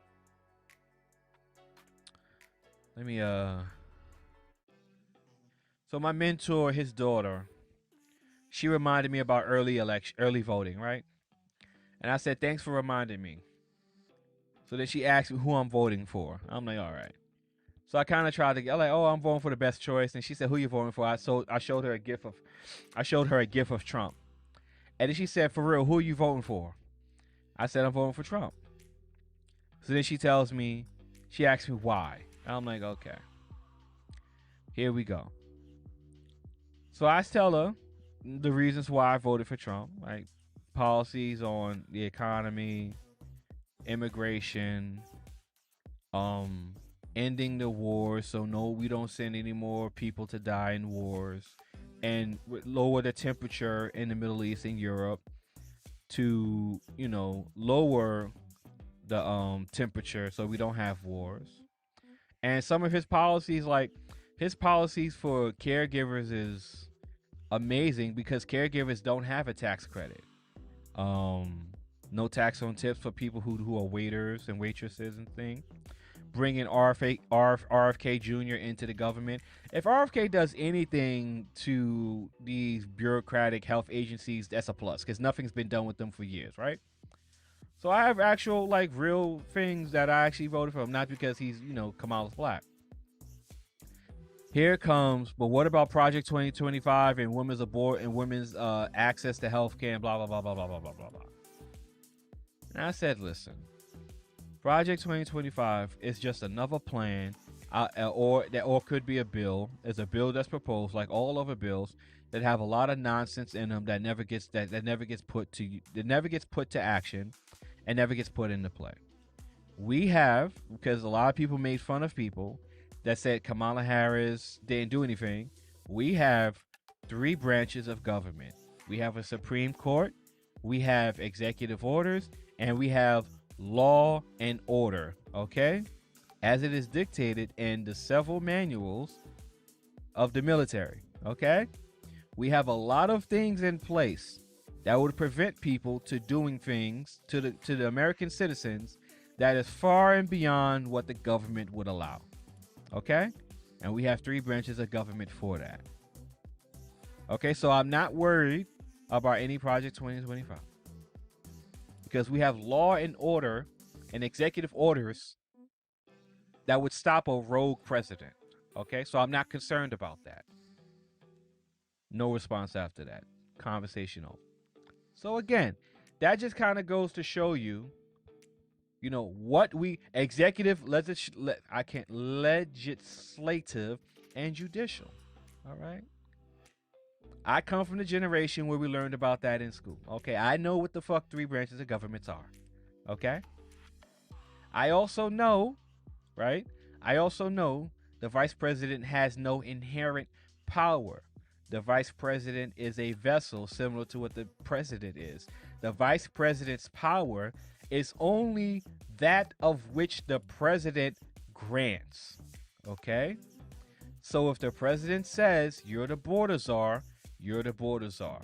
And if the Senate committee has a meeting and puts it in writing that Kamala Harris is stated as the border czar, that means that your title federally, legislatively, and judicially, as it pertains to managing the border, your title hereby given on to you from the President of the United States is the border czar. Okay? So if the president says you're the border czar, that's what the fuck you are. So when people say you're the border czar and you didn't do your job, and people talk to you like you're stupid, you explain to them the meeting they had in July with the Senate committee where they put in writing that Kamala Harris, as put forth by the President of the United States, Joseph Robin F. Biden, is the border czar. And her job is to manage the border. That's your job. Because people forgot that whole clip where people say when she was saying do not come, that was her doing her job at the border, telling people not to come to the border. And that's all she did. I'm getting into the weeds. But that's just me explaining, like, but this is what we deal with, right? Like, I don't get into the political stuff like that for various reasons, but I know what the fuck I saw. I read the document. Like, I saw the paper. Like, I saw the paperwork. Like, you're the border czar. Like, so when people, matter of fact, let me go here because Aaron Fountain, so he been kind of, like all progressives, they kind of like crashing out. I can tell who failed civics. So this woman had a tweet that 1.8 million views, and this is what she said: "Bro, Kamala didn't do shit in the last 4 years. Why is y'all trying to give her 4 more years for what? Give her 4 more. Use y'all brains. She put black men in jail over weed and single parents in jail for truancy that were majority black." And here's a typical liberal response: "I can tell who failed civics." Again, okay? This is what we're going to have to deal with going forward in our country, is that people forget information as new information comes in. Because people forget that Biden in the press conference said the woman was the border czar. Okay, he said that. Okay? This is why I just talk about tech, right? Because the elitist liberal thing, like I deal with that in New York, like the elitist liberal thing, it gets to you. It's like okay, I'm gonna segue one more time. So remember with the COVID, right? Remember with COVID, right? And this is very important, right? Remember with COVID, right? This is how people forget events. When COVID first started, the report came out of the wet market in Wuhan that there was a respiratory virus. It was started from November, actually. It was a respiratory virus in the Wuhan market. They shut the Wuhan market down to try to stop the spread in China. The first case in the East Coast was in Mount Vernon because I live in the Bronx. And they shut down the town in Mount Vernon. As the case started to spread, Trump said to Trump, the virus is the China virus because it came from China. It's a Chinese, the origin of the virus is in China. It's a Chinese virus. Trump said, let's shut the borders down to China, reduce travel from China. Chinese people can't come to the country no more until we figure out what happened. Chuck Schumer and all the Democrats got on the Senate floor and said that is racist. Donald Trump is a bigot.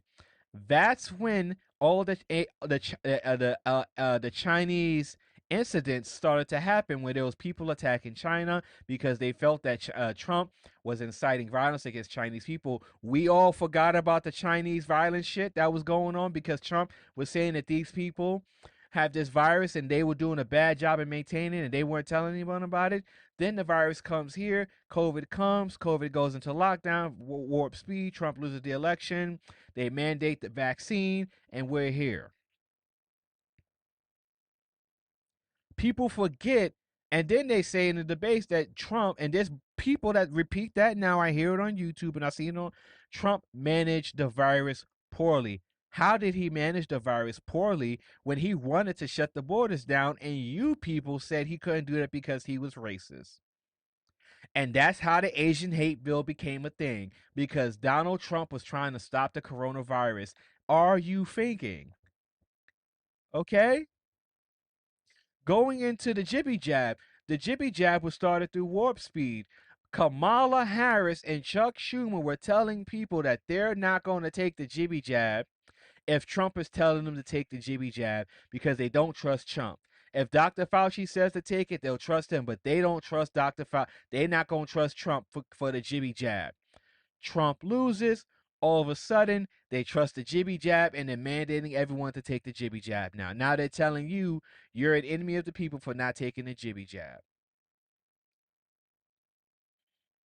Cuomo too.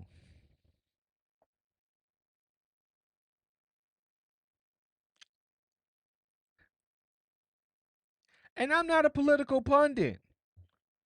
I'm not a political guy. But I'm not an idiot either. I'm not a dummy. You see what I'm saying? I'm pretty sharp. Like, I'm not stupid. I remember the series of events that led to us getting to where we are. People forget how much the Democrats were undermining Donald Trump and then use that against him in the election, and people forgot that. I'm not saying he's perfect. What I'm saying is they undermined a lot of things that caused a lot of people pain. Matter of fact, I would say all the people that were dead, that died because of COVID, was because of the Democrats. Because they undermined Trump so much, they didn't let him do what he needed to do. Again, Trump got hosed with the whole lockdown thing to trick him into shutting down the economy to make it bad for him to get reelected. But we're not going to get into all that, right? That's a little bit of semantics, but hello? You forgot? We all forgot? Matter of fact, we all forgot how much Dr. Fauci flipped on the mask. Remember, Dr. Fauci was telling people not to wear masks. Dr. Fauci was telling people at the beginning of the pandemic not to wear masks. He said, don't buy the mask. The health workers need the mask. Don't buy the mask. Masks don't work. All of a sudden now, to this day, people still wear masks. Still to this day, people wear masks.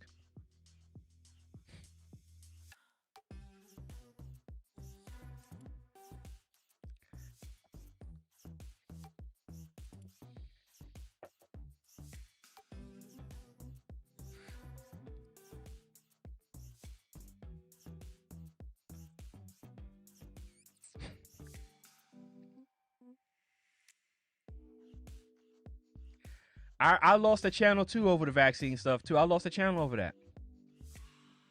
I lost my news channel over that.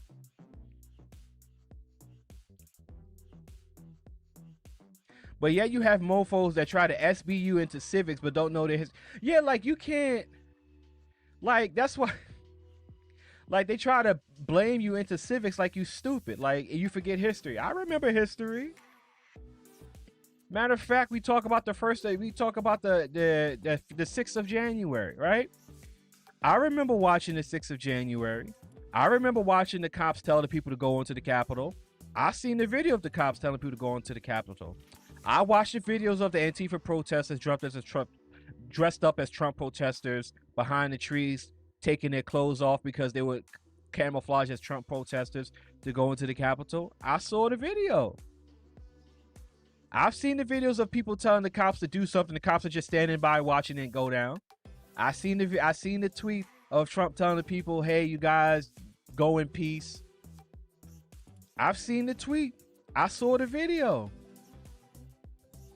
Still to this day, people say that he was the one that caused it. When he told them to march and let your voices be heard, he didn't say go past the barricades. The cops told the people to go past the barricades. Matter of fact, I saw the cops corralling people into the barricades.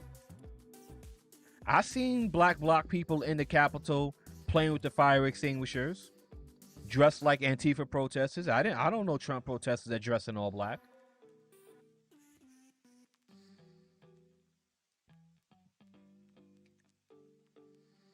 Yeah, like this cop showing people around in the fucking building, bro. Like,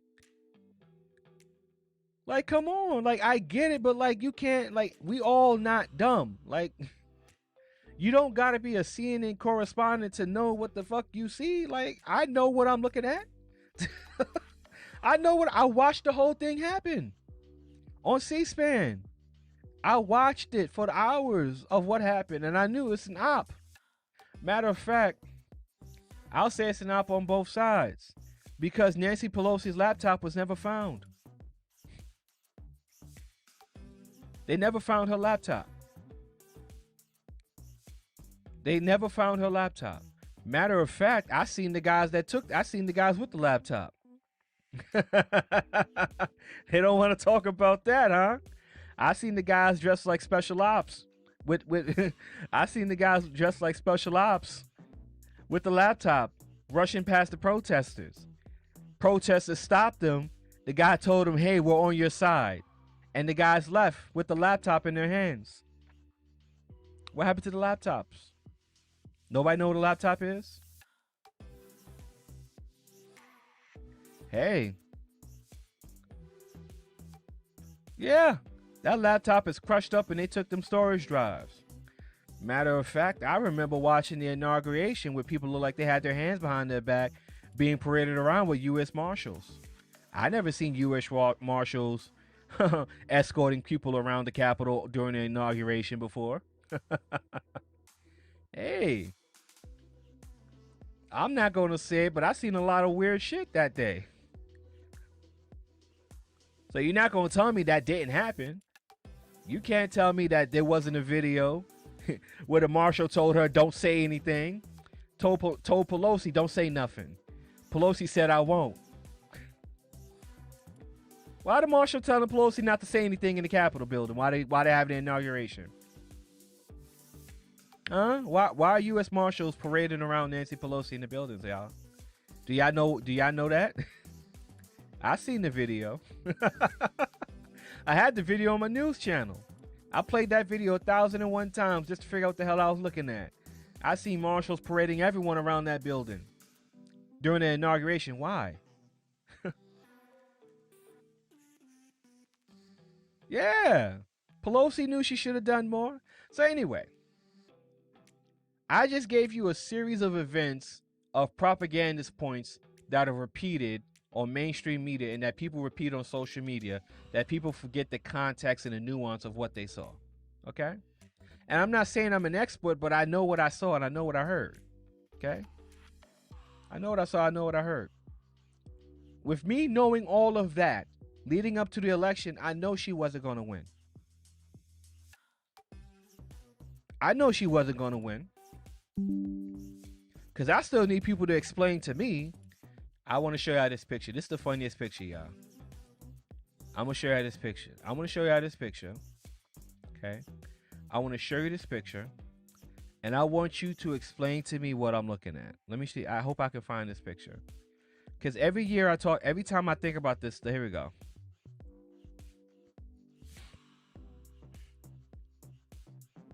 So I want y'all to explain something to me. So I want y'all to explain something to me, right? Let me see something.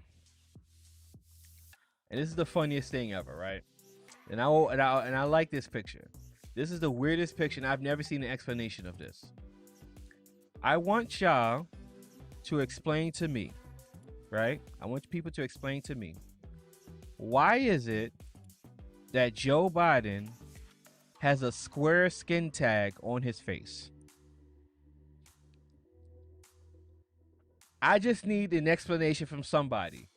Because if you were to go on Getty Images, right here, Getty Images, official Getty Images, and you were to go on Getty Images, and you were to look up the January 2001 9/11 memorial event, right? This is 2021 because you see the mask. Everyone's wearing it. This is 2021.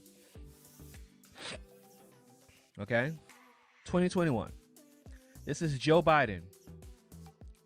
And here on this event, okay, he pulls his mask down.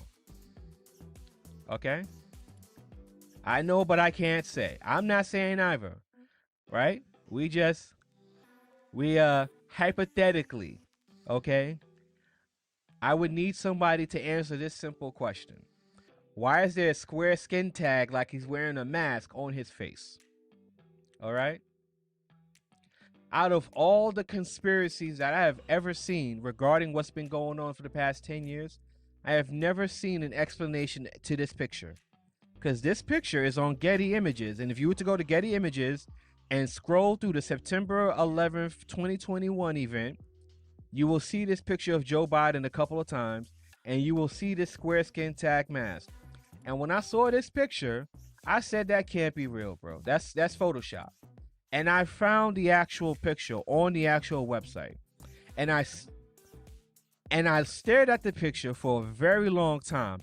And I'm just like, that can't be right. And I'm looking at the picture and I'm staring at it and I'm like, that looks like a mask. And then you ask yourself, wait, so why is he wearing a mask? Out of all the conspiracy theories that have come across my reality in the past 10 years, I have not found an explanation for this one picture. No one's been able to explain that to me. There's one explanation, and we're not going to talk about it. But there's one explanation, and that explanation explains all of this. But it doesn't explain, it explains that. But nothing else explains this picture right there. So when I saw this picture, and I looked at this picture, I said, okay, I don't know what's going on now. I don't know what's going on. Right? So with this picture right here, this one picture right here in mind, coming into this little election, I knew she wasn't going to win. I knew she wasn't going to win. Because her winning doesn't prove why I'm seeing this picture right here. But her losing explains everything. I'm going to leave it at that. Okay? I'm going to leave it at that. Nick knows why. But I'm not explaining that. Okay?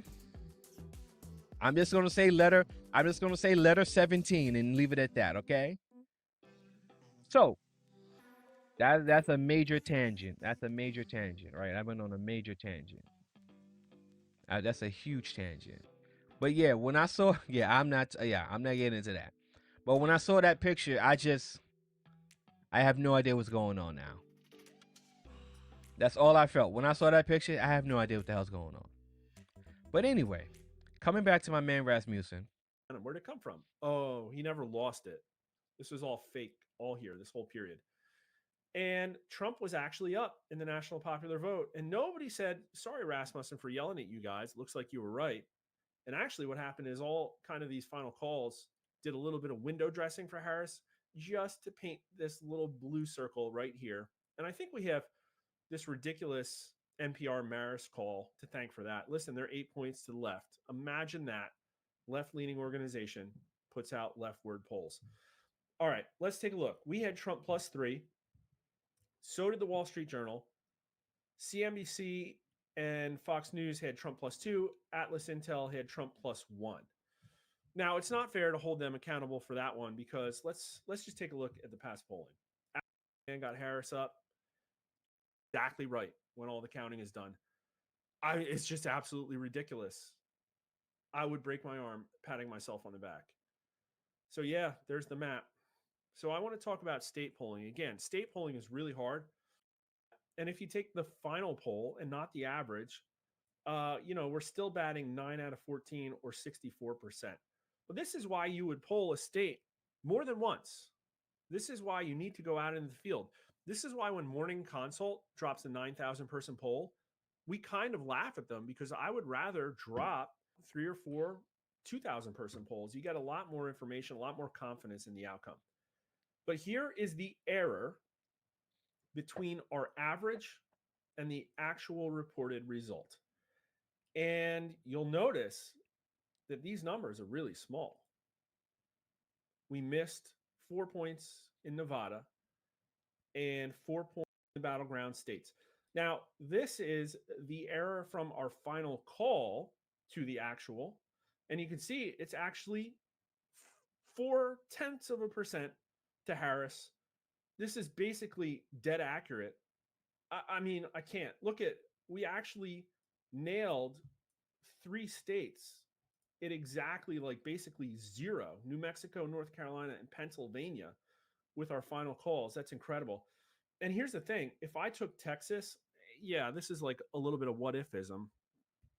If we didn't polling on all the topics that are absolute no-nos, being industry pariahs, making fun of people on Twitter that absolutely suck, like Nate Silver, Nate Cohn, and most especially Alan Lichtman, man. Nate Silver and Alex Lynchman are fucking hacks, man. I mean, they're just straight hacks.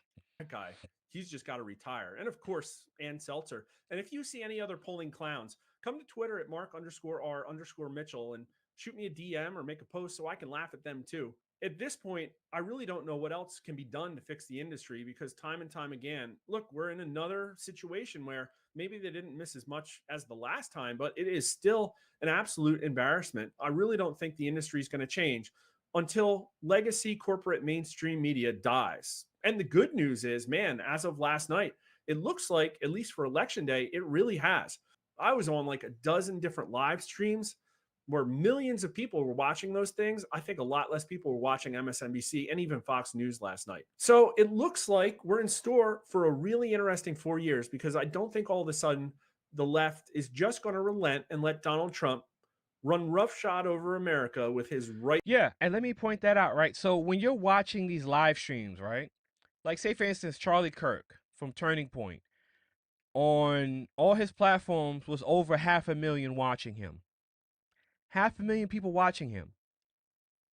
You don't even, that's close to what these mainstream news companies are getting on their content. CBS had 1.1 million people watching their election results. So you got independent people competing with the mainstream media for views during election seasons now. The world is changing when it comes to media, and these industries are really dying a very slow and painful death. And it's going to get worse as time progresses. Like right now, did Carrie Lake win?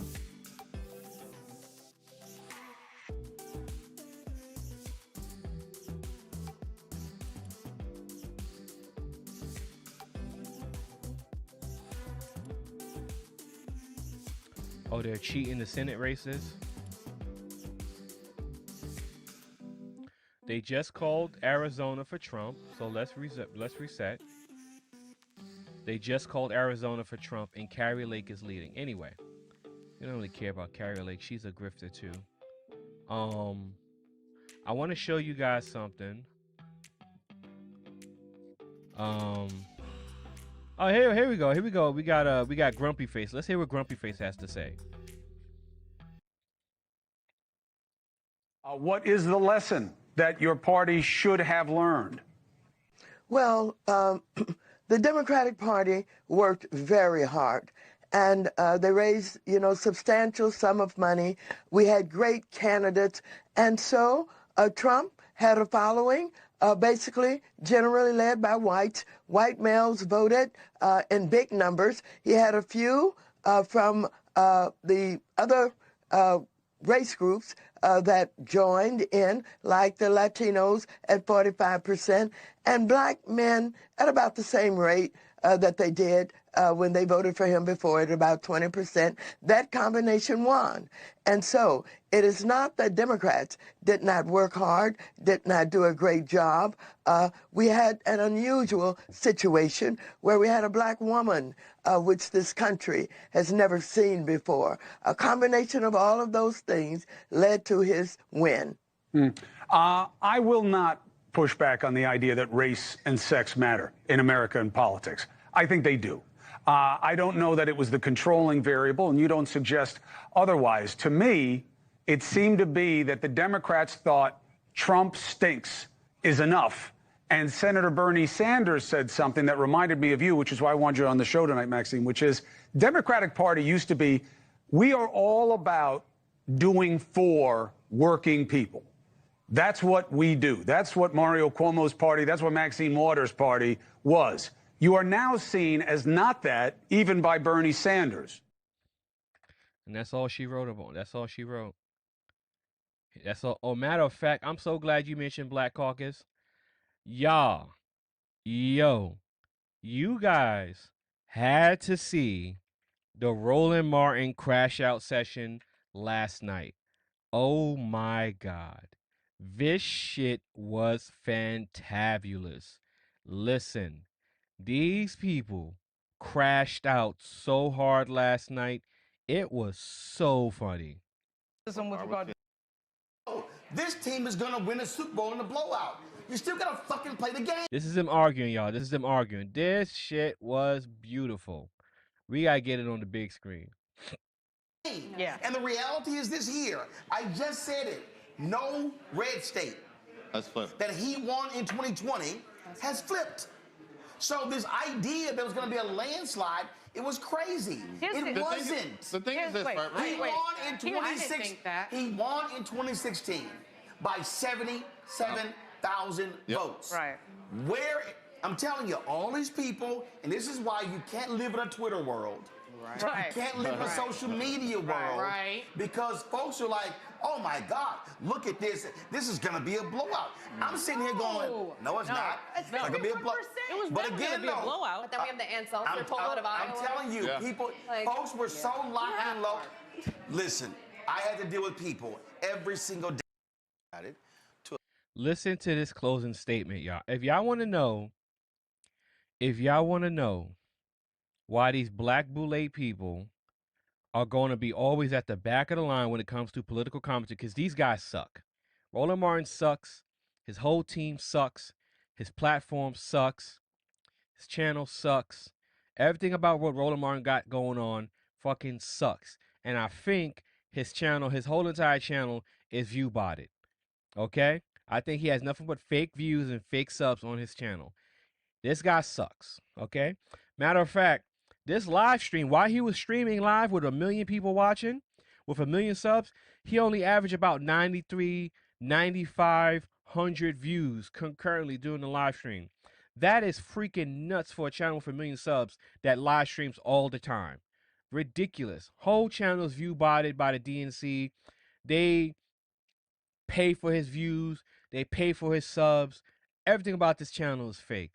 I've been observing his channel for like a whole year.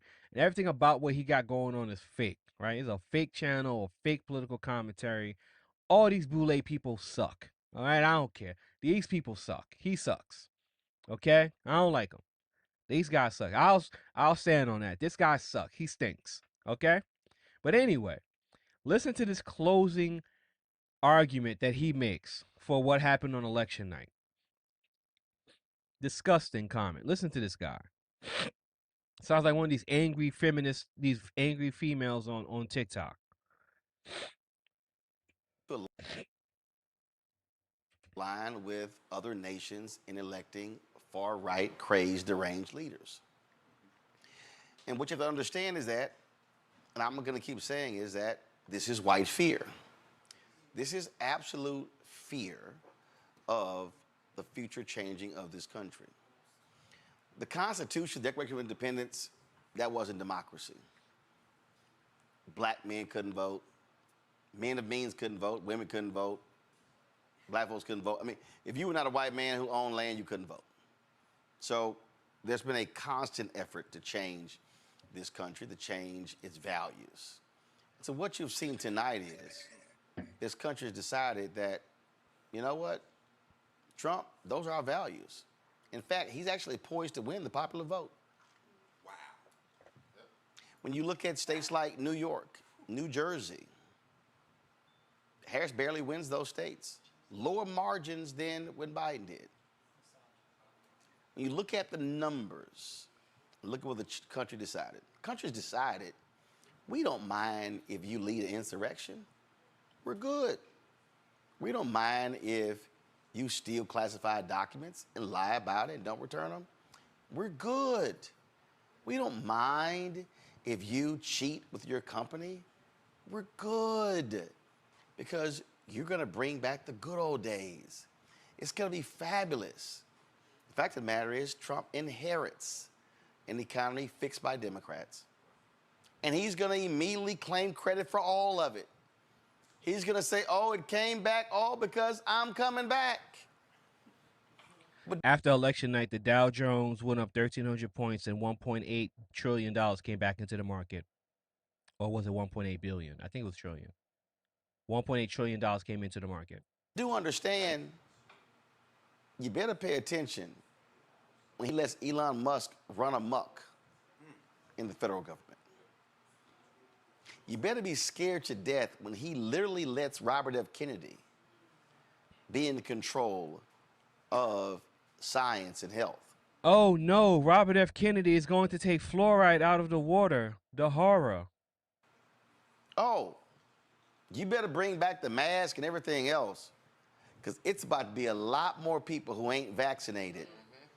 And when polio comes back, and some of these other diseases that we conquered a long time ago come back, because you've got a crazed, deranged, anti-vaccine person in charge, well, there you go. Oh, please say hello to white nationalist Stephen Miller. Oh, he's back. Steve Bannon, oh, he's back.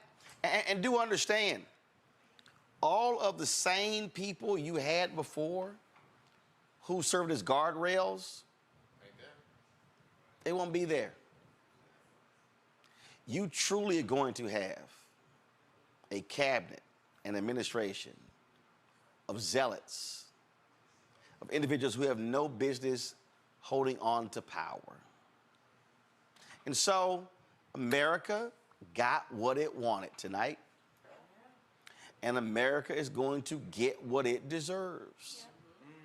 So let me say this right now to all of you white farmers in Michigan, in Wisconsin, in Indiana, in Iowa, when he drops his tariffs and all of y'all asses go broke, I don't want to hear shit. Because hashtag, we tried to tell you. And to all y'all people who blame the Biden-Harris administration for an awful economy, even though inflation today is at where it was in December 2019, where we had the longest period of unemployment at that low of a rate in 50 years. Stock market, S&P, savings, all that stuff.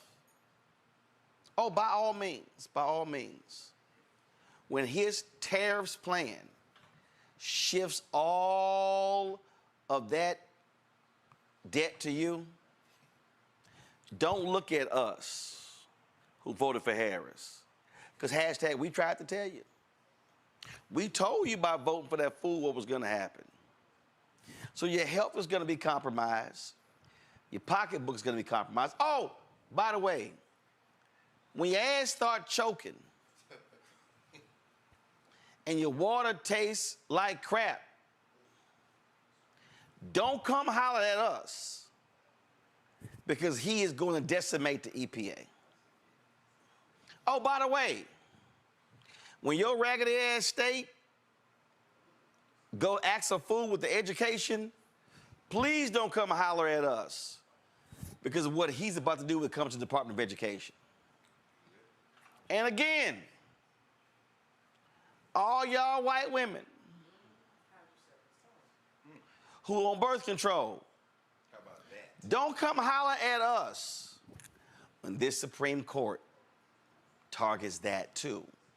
Clarence Thomas already told you they coming for that too. And so for all of y'all who said, oh my God, the nation is on the wrong track, by all means, enjoy his inauguration. Dance in the aisle. Go dancing in the streets. But I'm going to tell you right now, ain't no way in hell you think we're going to be silent. There's no way in hell you think we going anywhere. You know, I interviewed Harry Belafonte, brother right there. I asked him about why is he still in America. He said, you know what?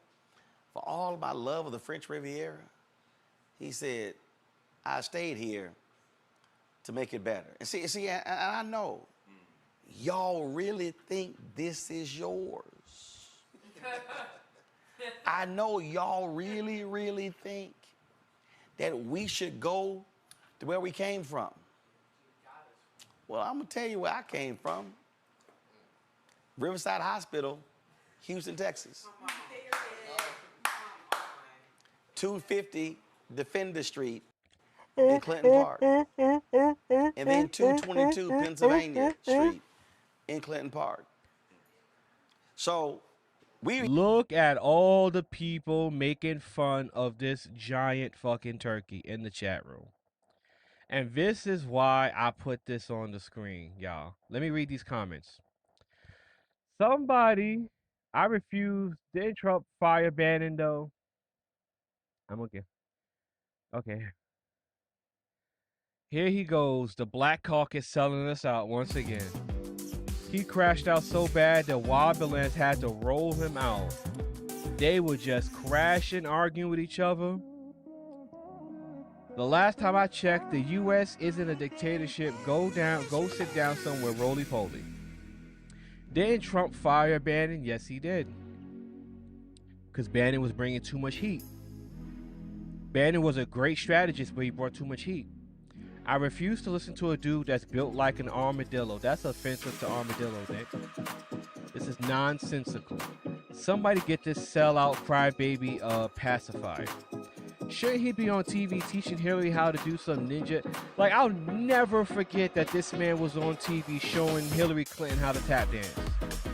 I'll never forget that. I hate when people do scare tactics, but what about Flint?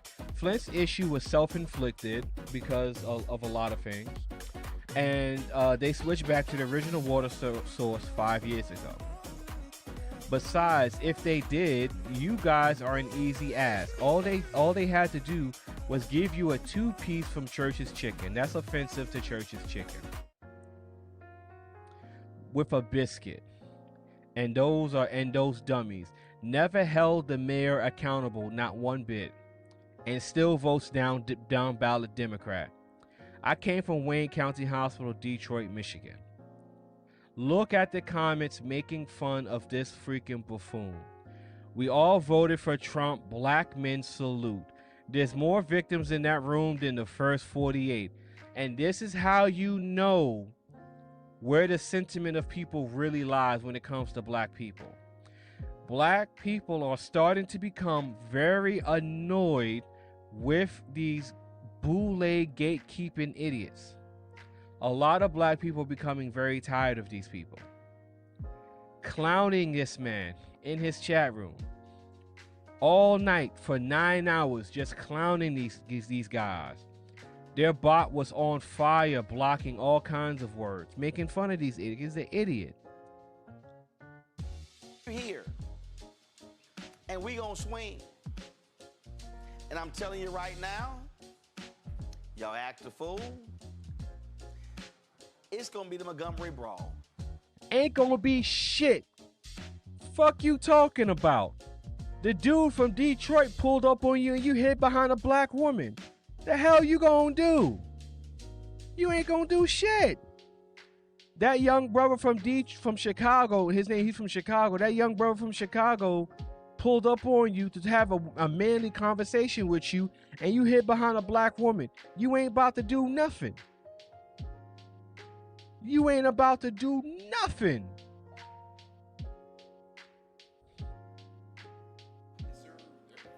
Cause see, we gonna throw the cap in the air. And when it's time to swing, it's time to swing. And so y'all can play it cute. Oh, by the way, all of you working class people, oh, I can't wait till the corporations start laying your asses off. I can't wait, because Elon's already said that we need to destroy the economy to reconstruct it. And see, all y'all. And again, more fear. The economy right now is on a death timer. It doesn't matter who's going to be in office.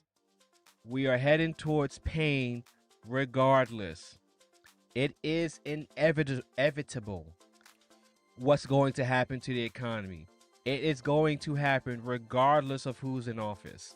The only difference is whether or not Kamala was a good steward to take us through that painful transition, or Trump. The voters felt that Trump would be a better steward for the pain period. Matter of fact, this is a misquote on Elon. Elon said that pain is coming through the economy. The economy is bloated beyond proportions with the debt and everything. So the economy is going to head towards pain regardless. The time will come where the economy faces pain, and you need a person in charge who can mitigate that pain. Okay? People felt that Trump would be that person to mitigate that pain. What Elon was saying, that pain is coming. He's saying it is coming, but Trump is the one you want at the helm when the pain comes. That's what he was implying. Our economy is so over bloated that it's not going to be able to withstand this very long. That is what the quote, that's what he was trying to say. Okay? Even with the Dow going up as high as it is, it's inflated. It's going to come down eventually. And when it comes down, you want someone who understands the economy, because that broad, Kamala, you don't know if she even understands how the economy works, because she can't answer the question.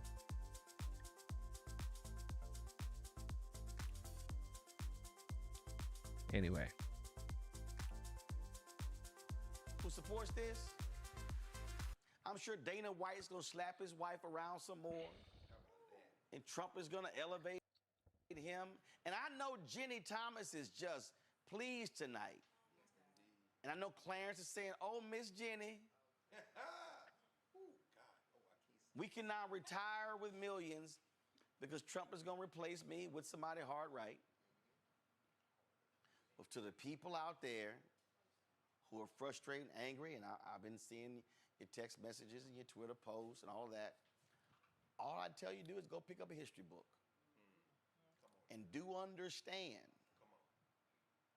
that post-slavery, America allowed the slave owners to get their plantations back. As long as they pledged to abide by the Constitution. So the very folk we were fighting came back and got their riches. And the slaves didn't come back. But they did keep slavery in the Constitution and allowed the peanut system to go forward. See, that's why the California deal is so important, because they don't mind that prison labor in California. So y'all can enjoy your win, but I'm telling you right now, a lot of you who voted for Trump and you're rejoicing right now, there will be tears. And when the tears come shedding, you you can't cry on our shoulders.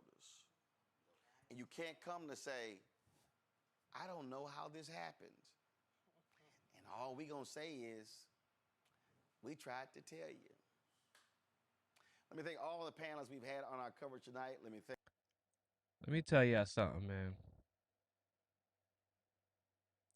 Let me tell y'all something.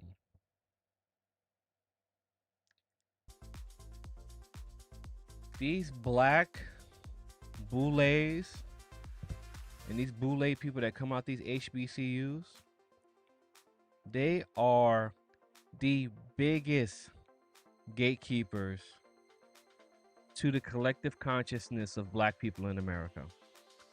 The biggest gatekeepers.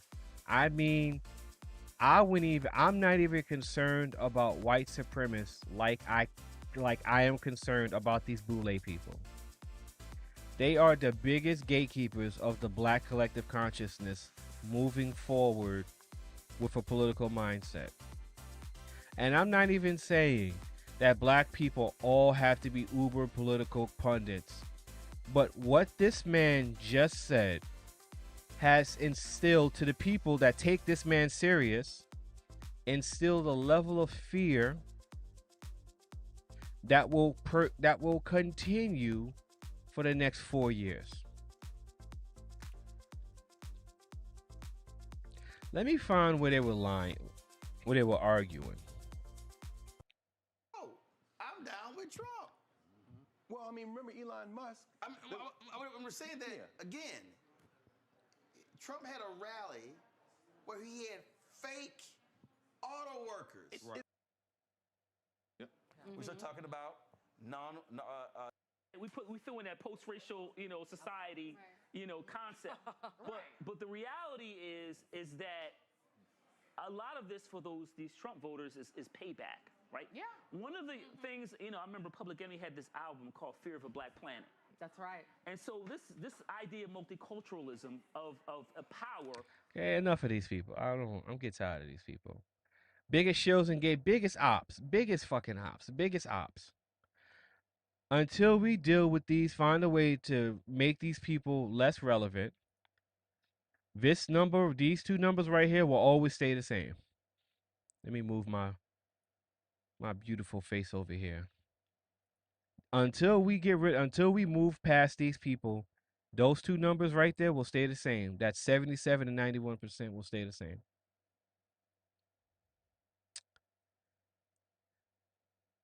And with that, oh my God, my screen is. Anyway, let me show y'all. Let me show y'all this again. Show Nick.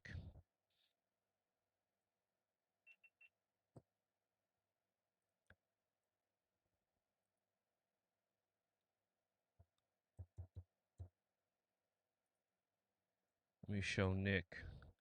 And I just want to close. I want to show you guys again my new mixer. This is the Bridgecast X. So I'm going through a new learning period, learning how to use this new mixer. So it's going to be some growing pains until I understand the ins and outs and, work through the kinks and how I want to, change how my content is produced. So this is why the stream kind of looked the way it looked tonight. But it is what it is. It's a process, and it's part of the process. So this is the new mixer, the Roland Bridgecast X. It has a capture card built in, and this is what's showing on the webcam. My GoPro, if you remember the GoPro from years ago that I used to use when I did my streams. And I think I'm gonna have to get a new GoPro because GoPro's not cutting it power-wise. But anyway, that's what I got now. So I got rid of the Go XLR, and I got this. This has all the nice mixing formats. This also has a macro pad. This also has a macro pad, so I can use it like a Stream Deck. So it's gonna take a lot of, finicking around, playing with it, dialing it in, learning the ins and outs, fixing the drivers, and fixing my stream so that my stream looks nice and back to the way it used to look a few years ago. Haven't seen a man beat a woman that bad since the Olympics.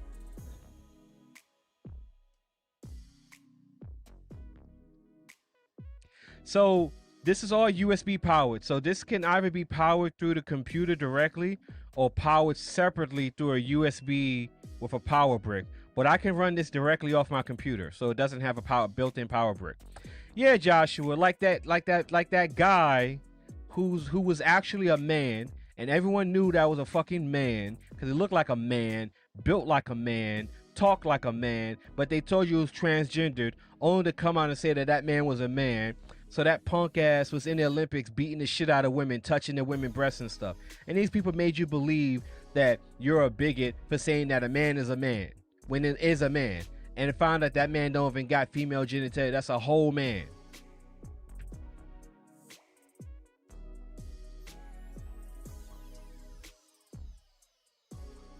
Ridiculous. You looking at him, that's a man. That's not a man. He's trans. It's not trans, it's a man. Beating the shit out of women in the Olympics.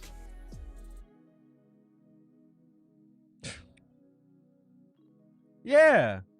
That's a dude. That's a man. So anyway, y'all. Yeah, so this is I can power this through USB Type-C. It's all USB Type-C, so no power bricks. I can power it through USB Type-C with a USB power brick, which is what I'm using. And I got the extra USB-C port on the back of my computer that's connected directly into the device. It has 3 capture cards, 1 capture that's throughput. So I can output through another. This mixer allows you to do dual PC streaming. It has 3 capture cards, 1 output for a camera, 2 throughputs for a gaming console, and monitors, and displaying from a computer as well. So I'll once I get my situation situated, I'll be able to find some way to incorporate dual PC streaming, which I think would be beneficial if I started a new channel and did gaming, to be honest with you. Because what I do now, there's no real reason to have 2 computers on at the same time with what I'm doing. Unless I'm recording locally on my second computer. So what that would allow me to do is I'll be able to record locally on one computer and output with OBS running on the second computer, capturing the audio and everything on this computer and just recording everything locally. That means that I'll be able to record all my streams at like the highest quality resolution possible. Then I'll be able to put it into a clip software and edit it to my heart's content without using the lower quality downloads that are taken directly off of YouTube. That would be super beneficial also for recording content as well. So I can have, it opens up the possibilities to be more efficient, to have a better production. Yes, gamers do dual PC stream. Yeah, so really for me it would be dual PC streaming because the second PC will be recording locally everything, right? So instead of recording locally on the computer that I'm streaming on and having my encoder issues, everything is just recorded and on a separate computer without straining anything on the main computer, so I can have a smooth experience. And just to be more productive. But it does take some learning because I have to learn the mixing and the stream mix. So what this does is right here is, matter of fact, if I don't want to show you the software, I'll show it next time. But the software allows you to this allows me to hear the stream mix, so it has separate mixes. So there's a mix for my ear and there's a mix for the stream, right? So I can pull up the stream mix and I can control the stream mix directly like here. And I turned all the audio off here, so now you don't hear the audio, but I hear the music playing on. And as you can see, it cuts off because it can't sustain the power that long.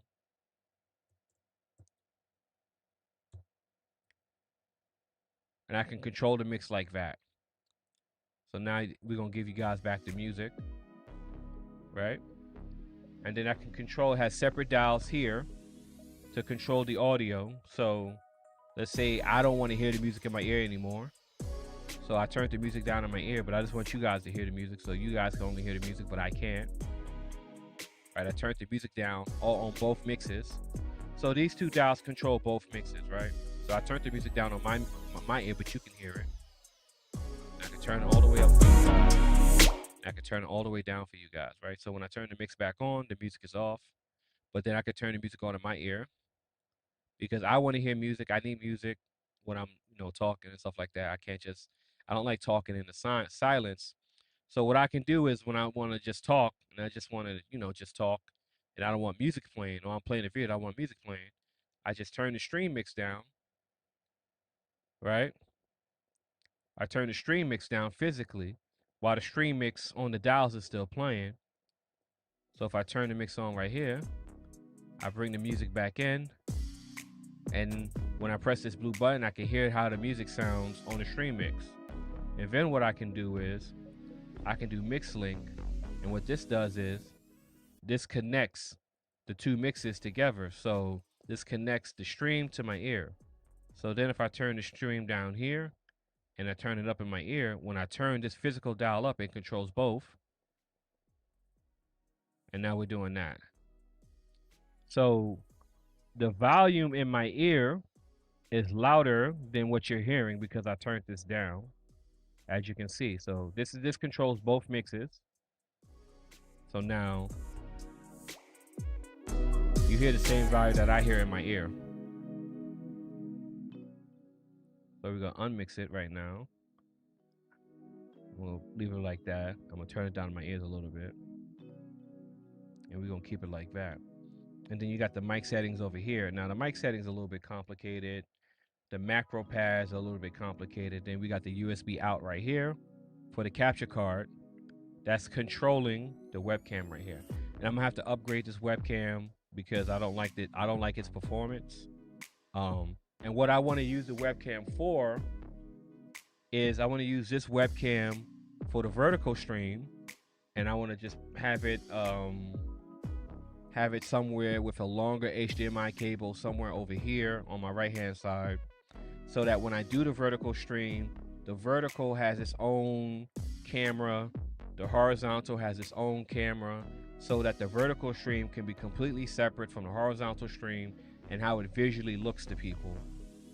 So I don't have to keep mixing the two camera sources, because one of the problems that I have that it seems to be too much work for me to kind of work around is that I'm nesting my vertical stream in a source and I have my regular camera here, and I don't like it. It's a little bit convoluted, which is why things are a lot easier for me if I just have a mixer like this guy right here that has a capture card.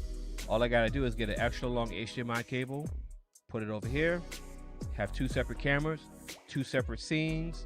I don't gotta mix the camera sources, two entirely separate scenes, everything separate.